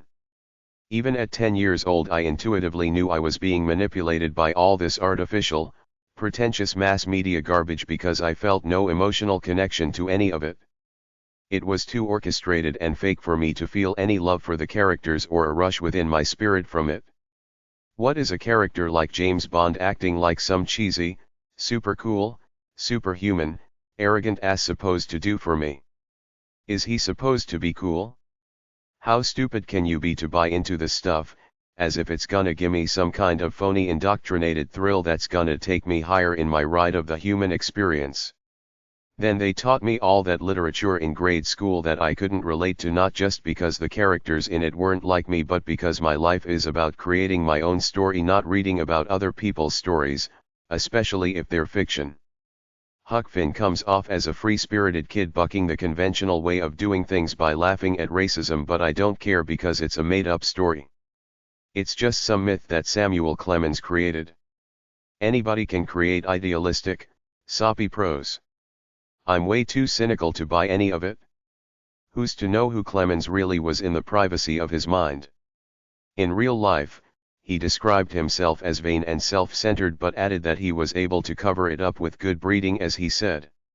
He was so obsessively status-conscious with his big house in Hartford, Connecticut, that he had to create a pen name, Mark Twain, in order to allow himself to be free and untamed enough to write about Tom Sawyer.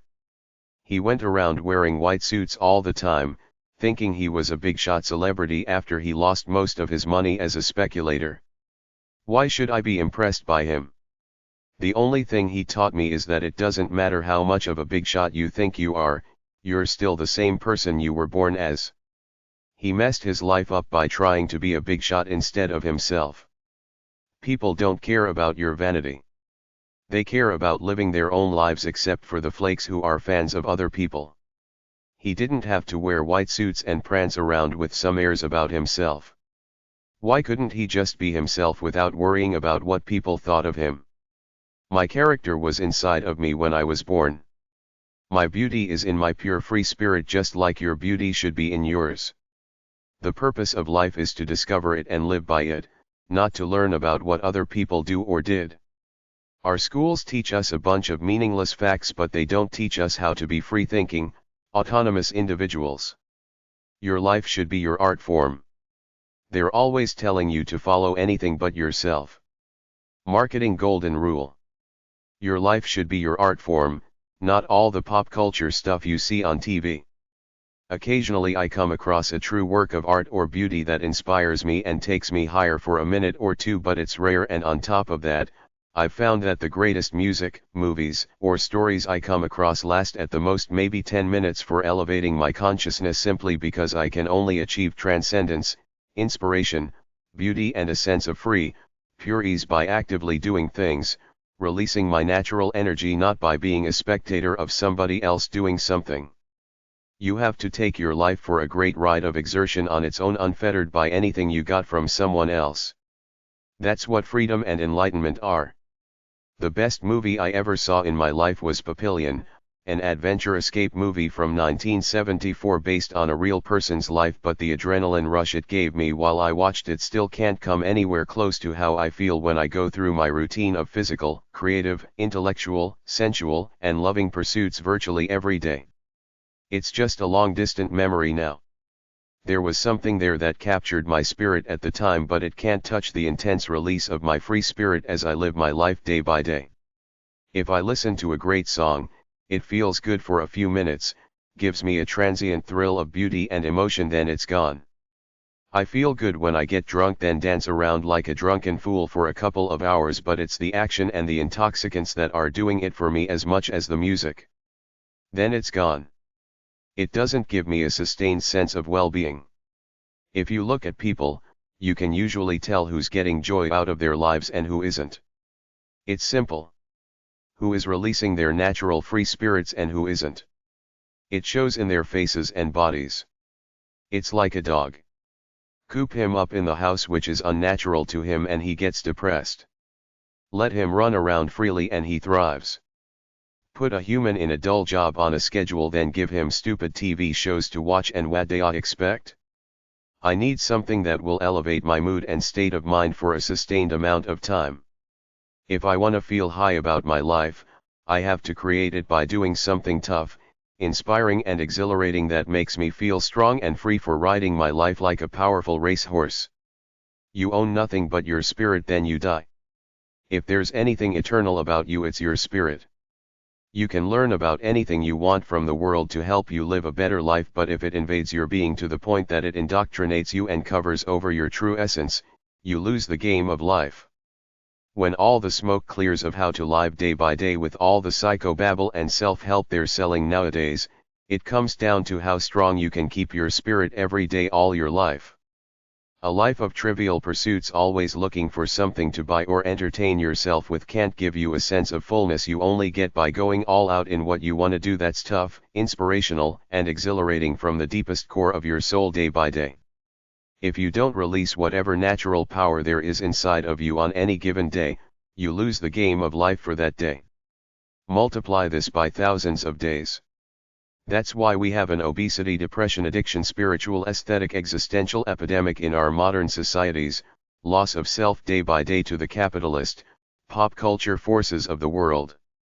Some people seem content to sit around, eat chocolate, read novels, watch TV and drink rum, but anybody who lives like this cannot possibly be happy in the aesthetic, spiritual, transcendent sense, because you're not doing anything to make you feel proud of yourself that gives you a rush out of your life. There's no united humanity anywhere. There's no united humanity anywhere. It's just an illusion put forth by religions, political parties, the government, sports teams, social clubs, organizations, and corporations trying to sell you something. People think they belong to some group or some in crowd united by some cause or interest, but they're still loners stuck in their own heads.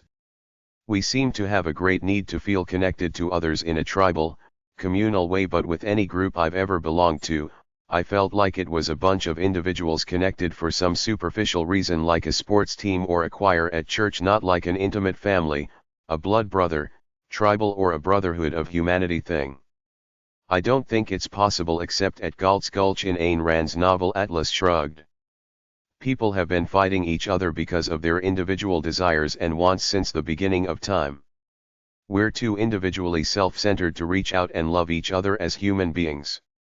We all have our different ideas of what we want to be happy. It's natural for us to like some people and loathe others by intuition and prejudice alone. The bottom line is that you live alone in your own head like everybody else. Your first loyalty is to yourself and your piece of the world. We're territorial and self-centered by nature, even though no one wants to admit it.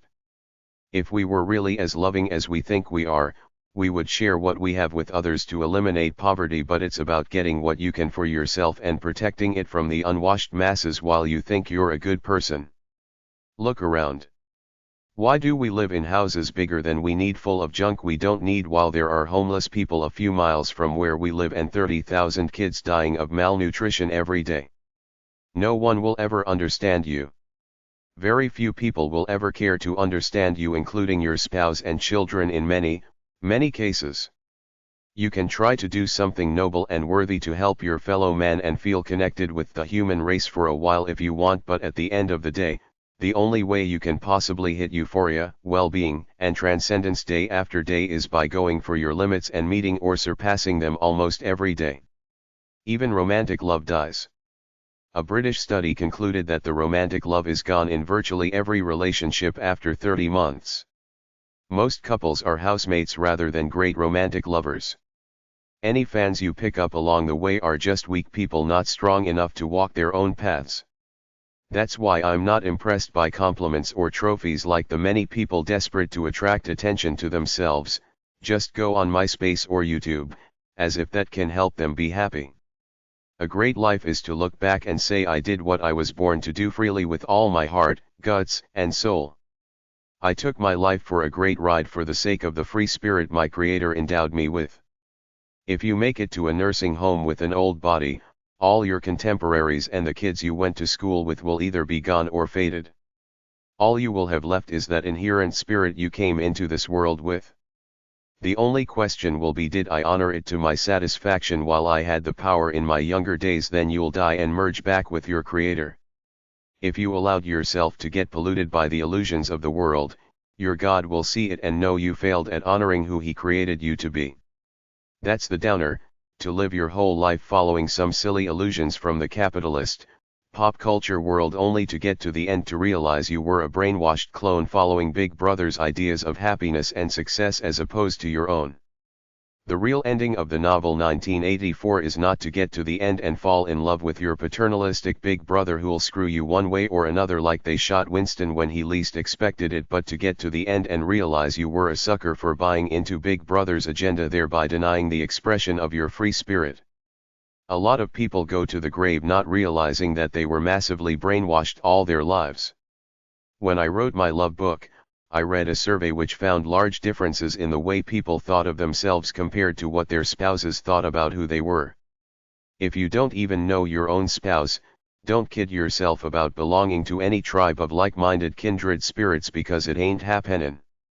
My purpose in this book is to tell you that no other human being knows what's in your head, so no one can possibly have some advanced knowledge about life that you can't discover within yourself.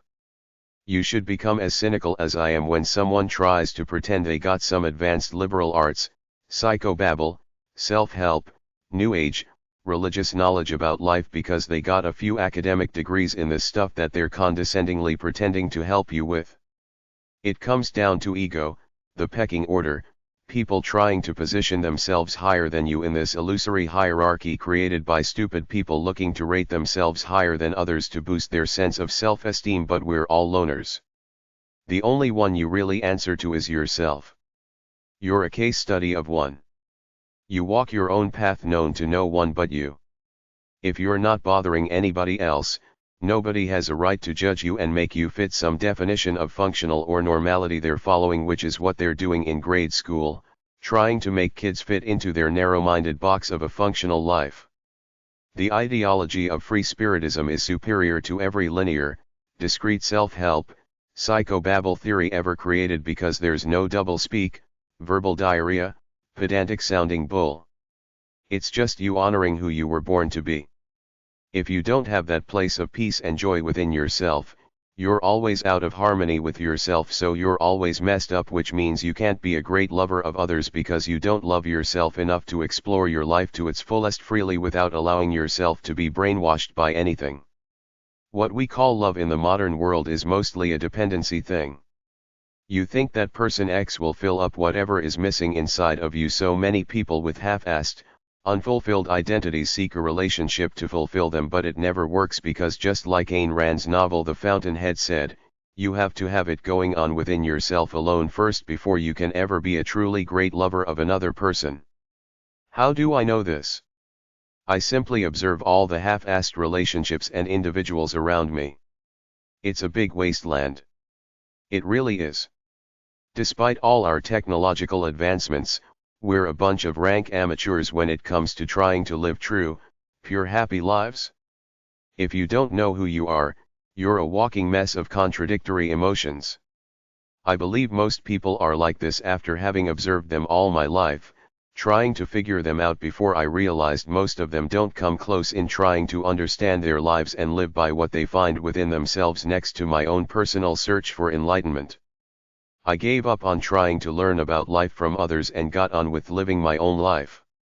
As I discuss in my love book, more people are in love with the idea of being in love, which is blasted at us through the mass media all the time, than being in love purely for love's sake.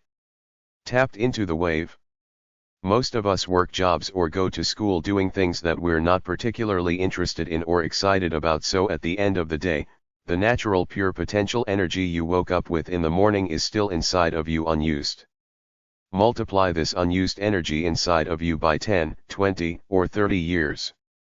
Add overeating, consumerism, addictions, and couch potatoism to it, sitting around watching TV. Your body gets soft and fat and your spirit follows. Fat is unused energy. It represents how miserable and out of harmony someone is. The more excess weight, the more sad. It doesn't matter what face an overweight person is putting on for the world. Nobody dreams about themselves as overweight people. They dream of themselves as beautiful, vital, strong, youthful looking, sleek, slim, sexy people with a lightness in their step. Fat represents a loss of this dream or vision. It makes a person feel out of harmony with themselves. Every overweight person is out of harmony with themselves proportionate to the amount of excess weight they're carrying around. You can't divorce your body from your spirit. If you feel light, strong, Sleek and springy, you feel good. If you're carrying excess baggage and lumbering along, your spirit feels weighted down. The images you sometimes get of yourself from your soul are strong, beautiful, idealistic action shots of you. The further you are away from these mental pictures in real life, the more messed up and sad you are. We like to measure success in terms of job position and socioeconomic status, but real success is honoring your inner voice or these mental images you get of yourself. Whatever is divine that created you gave you those inner thoughts because that's the person you were born to be. If you don't follow them, you lose. There will be regret in a moment of honesty. What do you really want to do with your life? How many people are aware that the massive marketing machine is trying to control them and actively strive to be themselves in the face of it? It's self-betrayal to not use up your natural energy but instead fill yourself up with all the vagaries of a lost consumer passive spectator society. This is the big existential crisis of life in the modern world that no one wants to admit to or talk about because there's no profit to be made in telling people everything's a lie or a bunch of lame psychobabble pop culture pseudo-religious verbal diarrhea crapola. Know who you are the way you were born. Honor it by releasing a good dose of natural energy to that end every day. Figure out a way to earn a living from it and run with your free spirit to get a good to great rush out of your life every single day. After all the smoke clears of whatever success and fame you achieve out in the world, it will be just you alone every morning when you wake up. The only permanent thing you own is your essence as a human being. Honor it every day and you'll always have that lightness of step that only a few people have. Your self-worth is at least partially determined by how primally attractive you think you are to the opposite sex. If you're paunchy, pale, and got that dull middle-aged, generic look, all the money in the world can't give you sex appeal. Live by your true nature and you have a primal beauty about yourself. Once you've lost this sense of youth and possibility within yourself, all is lost. There's no romance, not even the fantasy of romance, which is what romance is anyway, a dreamy state of mind. All you own in life is your body and spirit. Your purpose is to keep this holistic essence strong, inspired, loving, sexy and free all the way through until you pass. The only way to live greatly is to try to hit a grand slam in the release of your natural energy every day. Think of your sexuality. When your sex drive is strong and you're constantly releasing it, you feel good, relaxed and maybe even great. When it's weak and you're not releasing it much, you instinctively feel like a dud. It's just like your life force. Release your natural energy and you have a life orgasm. Don't release it and life goes anywhere from a flat line to depression. You're tapped into the natural flow of your life when you're running with it, feeling pretty good like the chorus of your favorite song, going along like you're in the so-called groove, the zone, or as some people call it, you're unconscious. You're riding this euphoric feeling kinda like a surfer rides a wave. Chapter 3. They lied to me. The lies of happiness.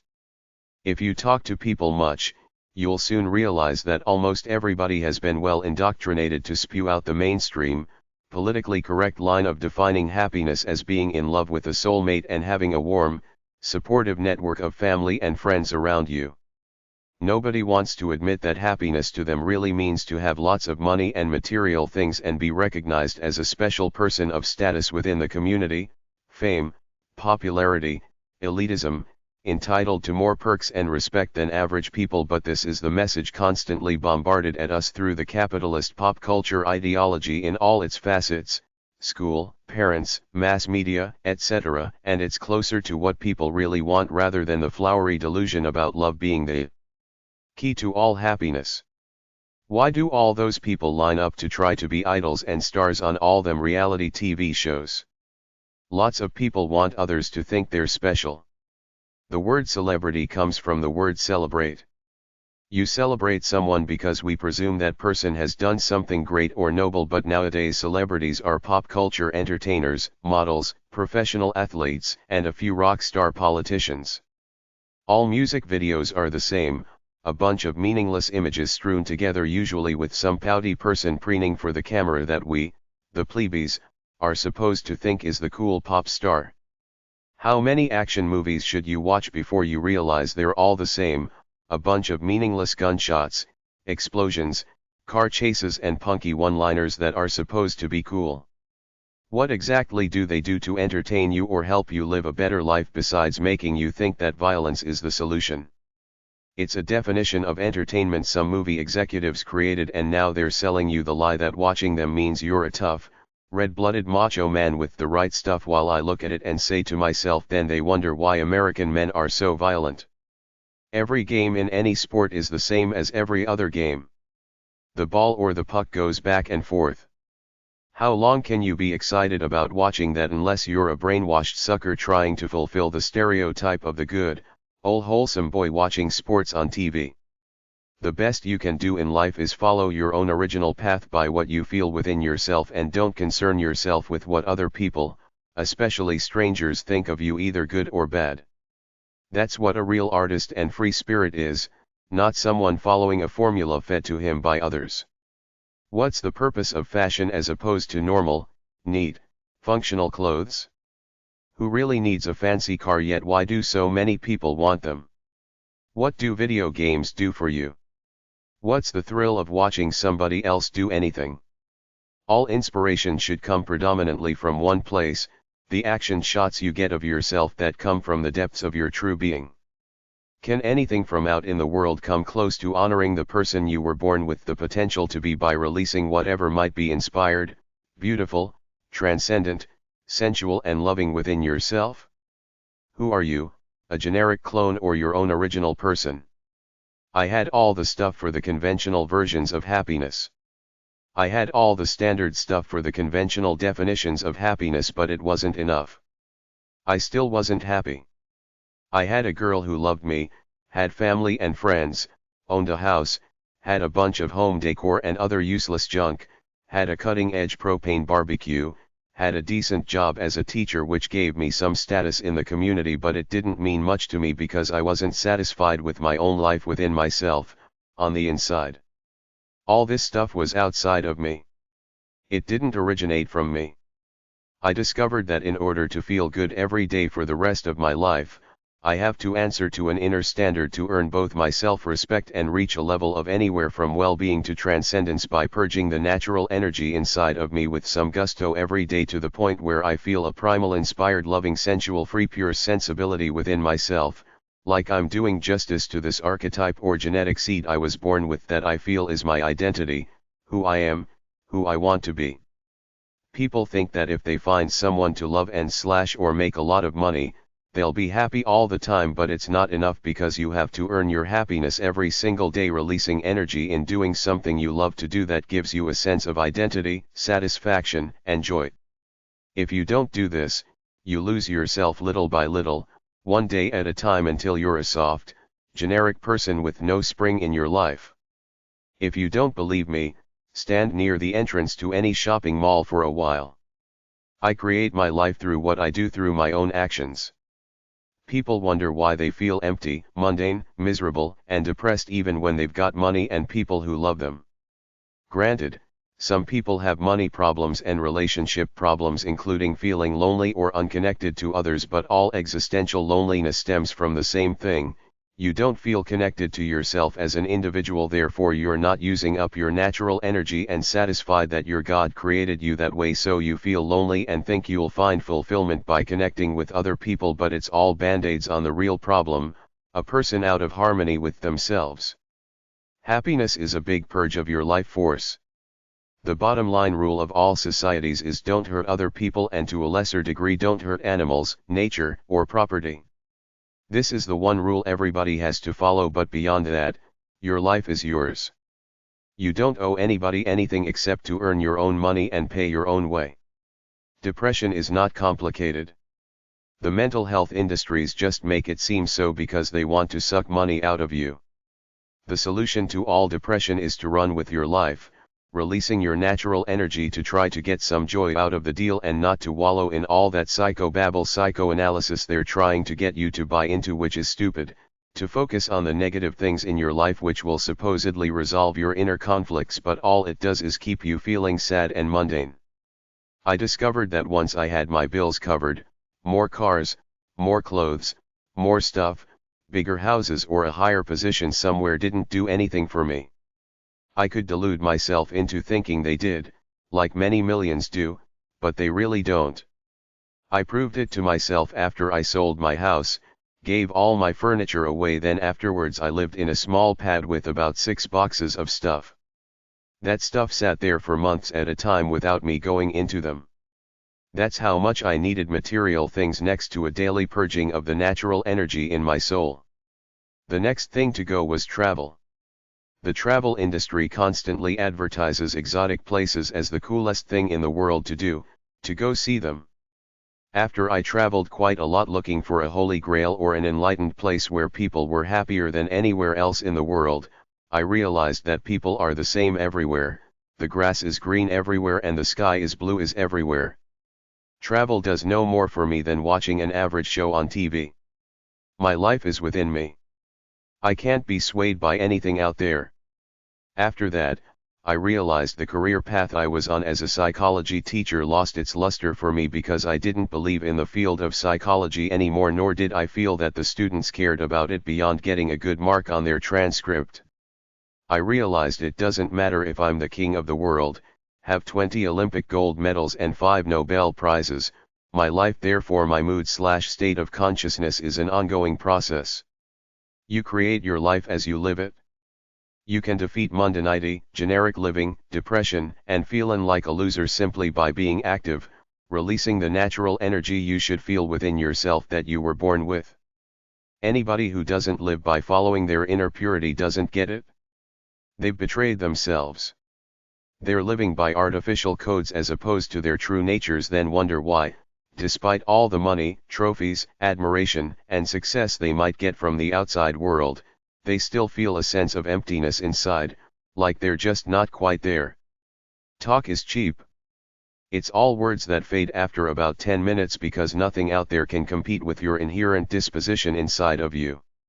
Even positive thinking is virtually useless. All solutions in life come down to action, preferably inspired action, but aesthetic, loving, and sensual actions are fine too. It has to be natural, like an intuitive flow from within yourself. If you sit on a couch and meditate like a so-called enlightened yogi, so what?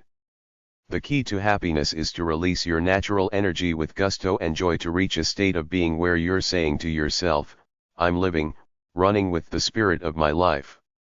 This is what I was born to fucking do. Sitting on your ass thinking how wonderful you are and how great the world is can't make you happy, because the real issue of life is self-respect, love, and the pursuit of euphoric sensations. You must release the inspired, loving and sensual energy you feel coursing through your veins. If you don't, your inner voice/soul/subconscious mind tells you that you're betraying yourself. You can have fun hanging around with your intimates and friends and feel good for a while, but the bottom line is that our days are long and this warm, comfy, easy breezy feeling doesn't last because you spend the vast majority of your time alone in your head. What's your true nature? Who's the real you? It's simple. What is primal, original, noble, and beautiful about you? Who do you see in the fantasy action shots you occasionally get of yourself in your mind's eye? That's your soul/inner voice/subconscious mind/God talking to you. Who were you at 5 years old? What were you doing then? You're no different than that person now. Society has this big lie about growing, changing and evolving to become a sophisticated, advanced person who has come so far, baby, as the cigarette commercial marketed at women used to say, but it's all a lie because you are who you are the way you're born. The highest you can ever go in life is to discover your true nature and live by it. Nothing but you alone can create your life for today, one day at a time. I knew a former Olympic champion who had degenerated into an overweight, mundane-looking middle-aged guy. He had his gold medal proudly hanging on the wall in his living room. I knew another guy who had some article written about him in the newspaper based on a novel he wrote, which he hung up on his wall. Enlightened people don't glorify themselves with trinkets of past glories. You have to be true to yourself by living by your true nature every day. Don't lie by what you did in the past. The liberal arts illusion. Life without adventure is not worth living. Mitchell Hedges, explorer, founder of a crystal skull. In grade school, they teach a lot of useless stuff mixed in with the good stuff, which are 3 R's. The hidden agendas of school are to get you off this friendship kick with your fellow classmates and start competing with them for high marks, because capitalist society wants to get people to compete with each other at work and in the status game of keeping up with the Joneses, because then we're buying into that paradigm of life. We destroy ourselves working for these illusions, and we're easily manageable because we're living in this little box, not thinking our own thoughts away from this view of life. The second hidden agenda of school is to make you think that whatever they teach you is the gospel, dogmatic truth, and it's what really matters in life. This extends to the liberal arts subjects they teach in college and gets us brainwashed to think there are experts out there in every subject and we must trust them more than we trust our own thoughts, because that's the way it is. Because of this line of thinking, many of us have given over our own personal power to think our own thoughts and live our own lives to the system. We just presume any talking head is right if he or she has a couple of academic degrees from a college or university, but there's nothing sacred in the liberal arts. It's all ideas created by people. Your ideas and your ability to analyze ideas are as good as anyone's, but the mainstream system has created this mindset where we don't think like that. We give them the power. Academic degrees don't equal wisdom. Anybody can be a good conformist student and earn a bunch of degrees, but it doesn't make you a great, deep, intuitive, or original thinker. The most detrimental area of life this has extended to are the fields they call mental health, psychology, psychiatry, and self-help. Most of these fields are a lie except for the studies they do on the organic, physiological brain. Everything else is something an individual created, and it's all trivial one-liners next to the free spirit ideology. Psychoanalysis is a big pile of crap. My past means nothing to my future. I can barely remember it anyway. All those self-help tapes and books are a big, lying money racket. Anything any philosopher wrote in the past was written by someone who couldn't relate to the lifestyle I'm living in the 21st century, which is why I can't believe too much of what they say. The bottom line is you figuring your life out for yourself, just like I'm telling you in this book. If you let illusions from the world and what other people say about you manipulate your way of thinking, that's a problem that you created yourself. The so-called experts and professionals pretend they know something profound I don't know about the human condition because they were indoctrinated in a school somewhere and presume this so-called knowledge is superior to insights I come to on my own away from the world's accepted doctrines of the liberal arts subjects. They don't consider the possibility that they are following an expansionist capitalist paradigm that is constantly pumping out new articles in academic journals and self-help books that could be, is, a bunch of fake knowledge because it negates the human intuition we're born with in favor of mechanical, quantitative research methodologies. It's like splitting hairs. You can only go so far in understanding other people's experience of the human condition, and the rest you can never know because you don't live inside anybody else's head. But they don't stop. They keep doing experiments, writing articles pretending they're on the cutting edge of human behavior research, while I'm the free guy saying I know what my God endowed me with. That's as high as any enlightened human being can go, and that's what I live by. I don't need all this mechanical knowledge they're creating to give me my insights into the deepest levels of the human condition. If you listen and buy into their shtick, you are separating yourself from your true nature, selling your soul a little bit at a time for an artificial view of life not inherent to you. The big lie of elitism.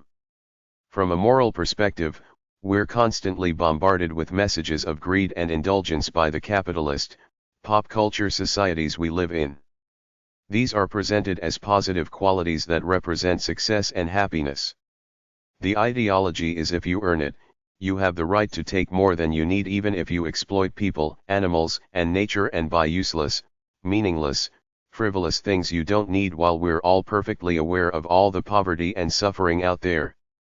This is the most common transgression of our inherent morality that we commit.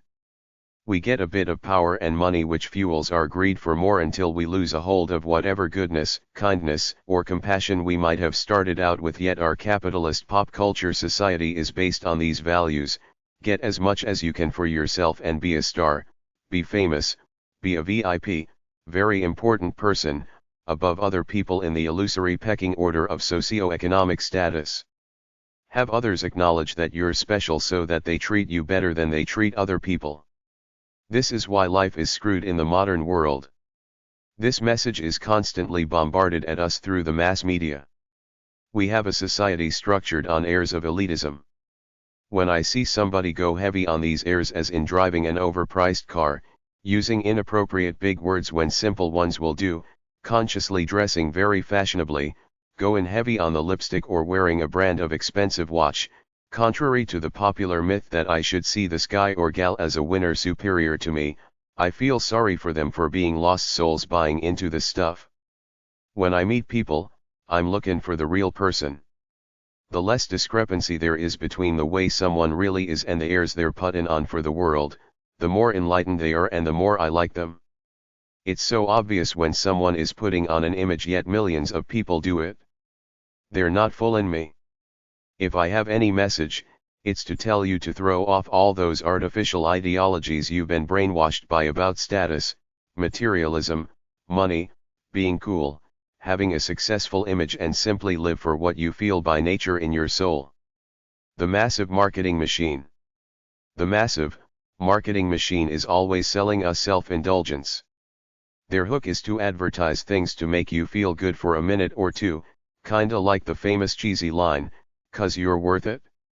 It's a bottomless pit of commerce to try to get you hooked on the idea that buying things is the key to happiness and well-being. Some little trinket like the latest music video will bring your mood up a notch for about 5 minutes, then you should feel like a sucker for buying this meaningless piece of pop culture trash. The malls are full of this junk. Watch the TV commercials and you'll know what I'm talking about. Any frivolous woman's magazine is full of ads and articles about all this meaningless stuff, but it never works, because if it did, buying these things would reach a point of critical mass where it finally saturates you and makes you happy. Yet every month when I look through a certain women's magazine that a female friend of mine gets, they're always advertising and hyping up a new crop of meaningless, trivial products. Happiness comes from knowing who you are in your soul and living to honor it by releasing that natural energy every day. Don't live by what the world is trying to brainwash you with. Live by what you feel within yourself purely. The modern world has degenerated into a big brainwashing machine. This is the tragedy that nobody seems to want to admit to. Everybody is trying to sell you something, even how to live, as in all the self-help, psychobabble, new age, religious inspirational books around, when the truth is that the solution to your life is all inside of you. Psychotherapy is a con because it's based on mulling over the negative in a person's past with the presumption that they will confront it, therefore somehow heal, but it's all bull geared to keep patients coming back for more sessions, because the truth is that you create your life every minute from this moment on through what you do or don't do. Your thoughts from your past have no bearing on your life except for when you want to play the victim role and act like you have some post-traumatic stress syndrome, which is another con job that's keeping you so traumatized you can't function. You could have the worst traumatic experience any human could possibly have, then it's over. The only way it can affect you from then on is if you let it by choosing to think about it, wallow in it, and act like a helpless victim, which is what the mental health industry wants, because they want to make money off you by keeping you as a helpless, traumatized patient forever. That's why the psychobabble industry is mostly a scam, except for the few people who actually have physiological, organic brain disorders. They're telling you that traumatic events stay with you and affect you, but the truth is that you create your life every single minute by what you do or don't do.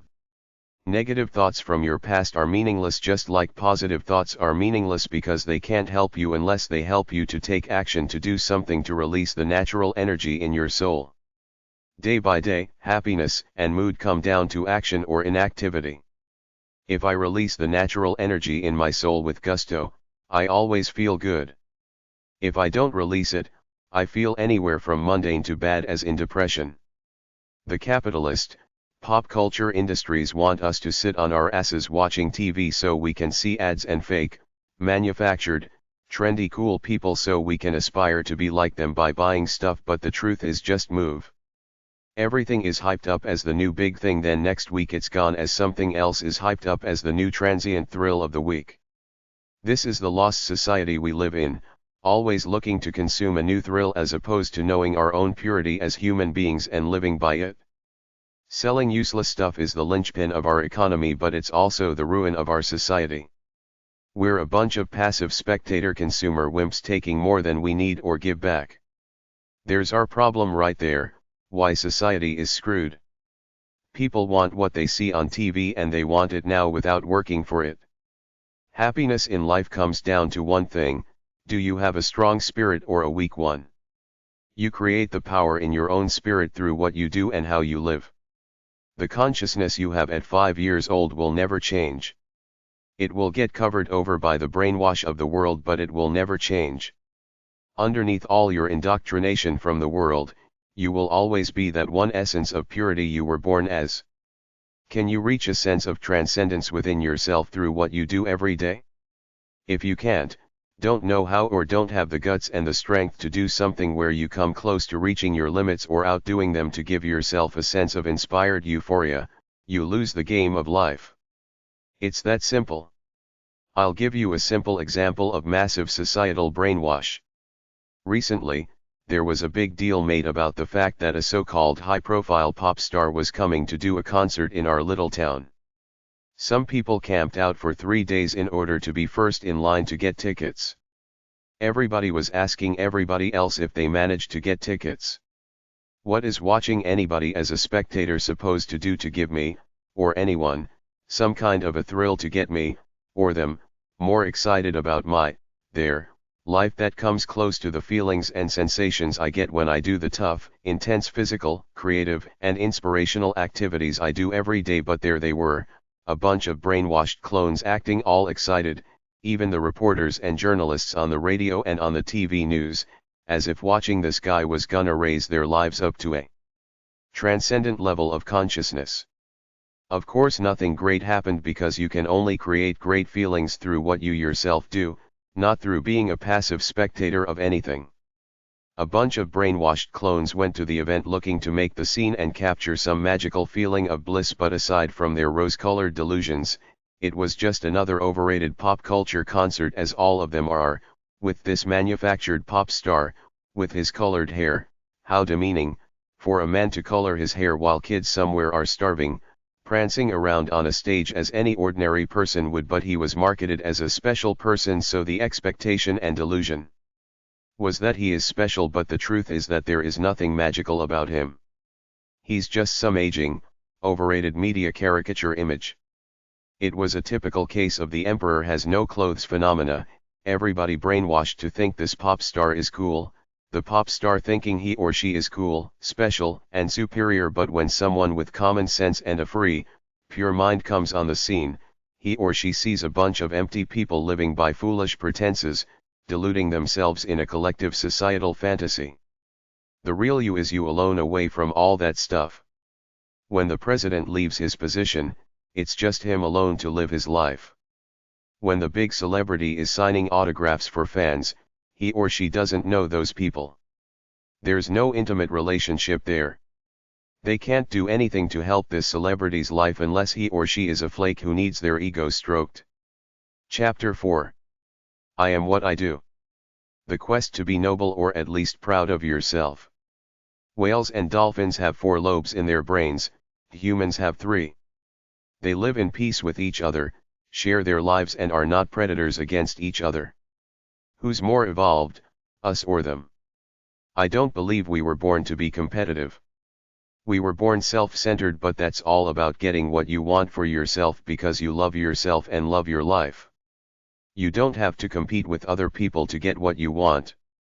You simply have to run your own race and ignore what other people are doing so you don't get sucked into that I'm better than you, keeping up with the Joneses game of the capitalist ideology. Competition is something society has indoctrinated us to believe in.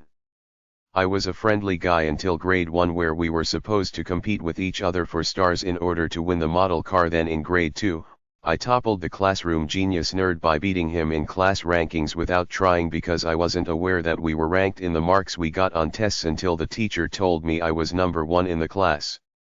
I had the highest marks of anybody. I beat him. He didn't like it.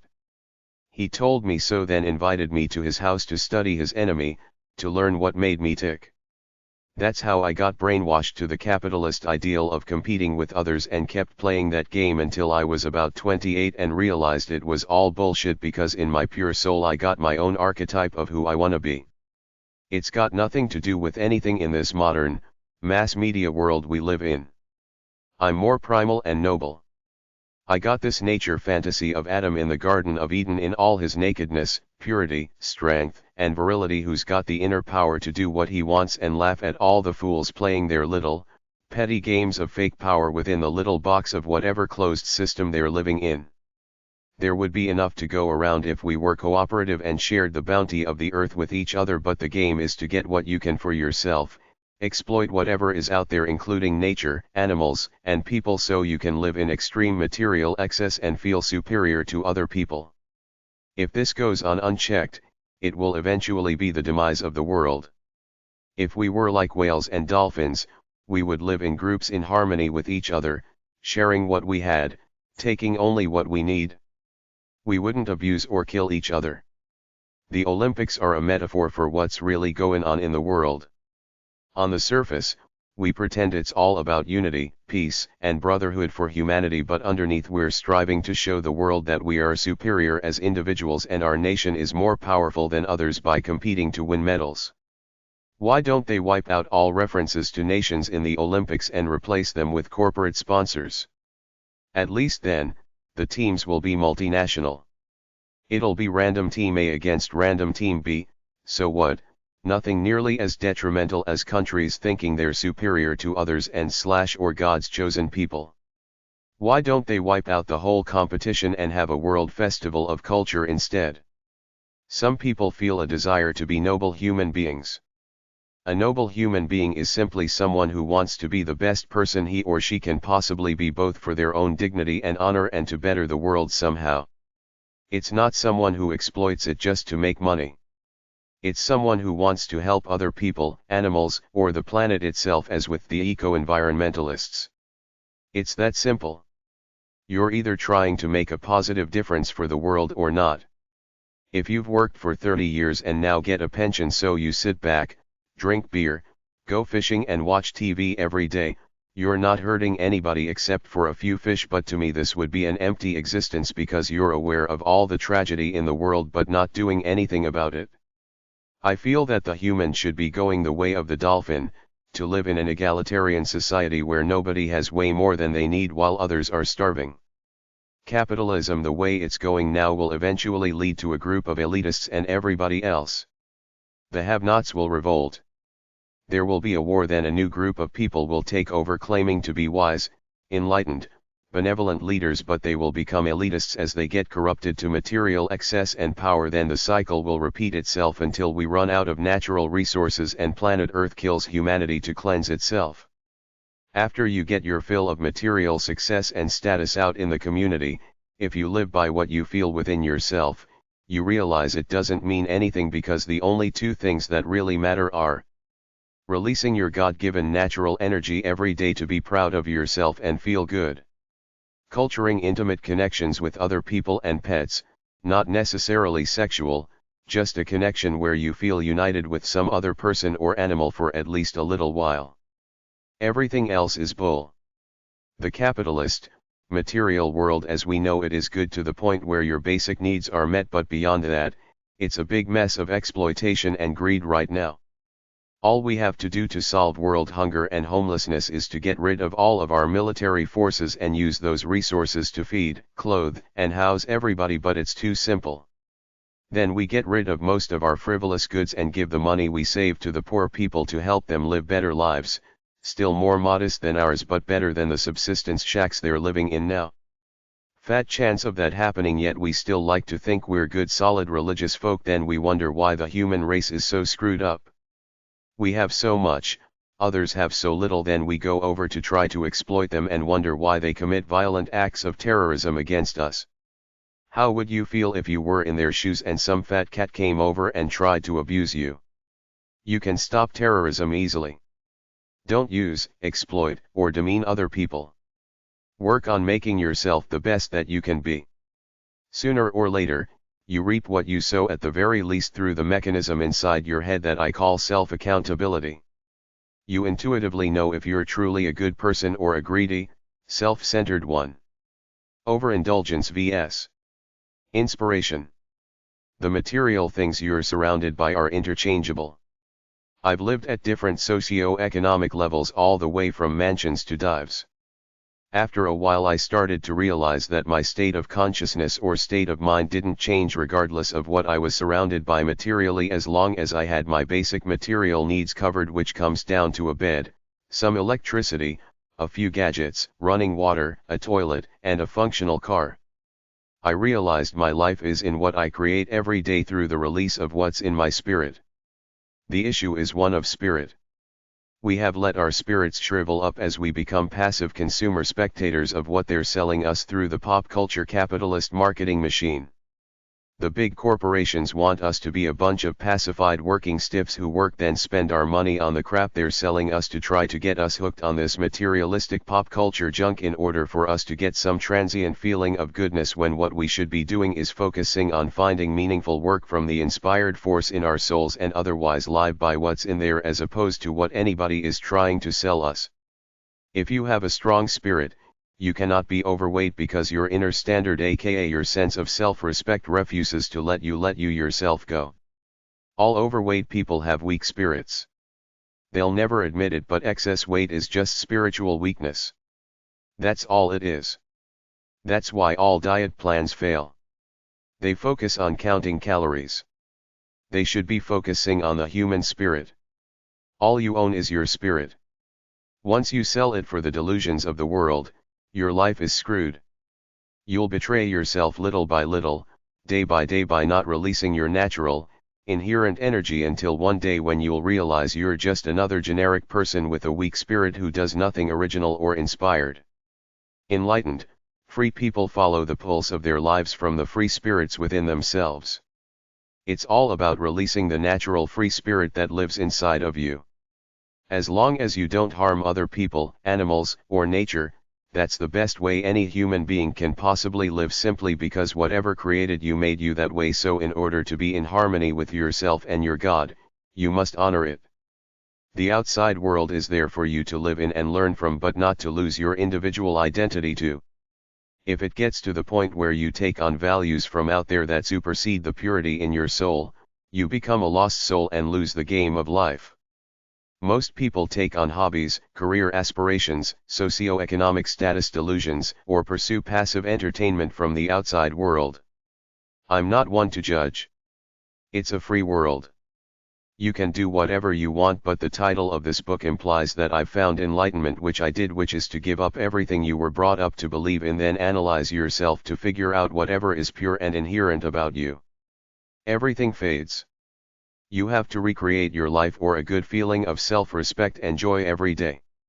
Everybody is ultimately a fair-weather friend because at some point their agenda is different from yours.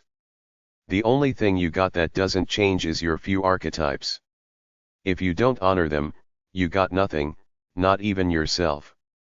Make your free spirit soar to its highest heights. Some people think mundanity is happiness, a neutral feeling of complacency or comfort where you're feeling cozy in a bland way because you got all the food, beer, cutesy home decor and creature comforts you need. But my search for enlightenment has brought me to one main conclusion: the greatest life that anyone can possibly live is to know how to make your free spirit soar to its highest heights every day through the intense release of your natural energy. This is the only way you're gonna feel like you got that vital spark where you're tapped into that super force that lives inside of you.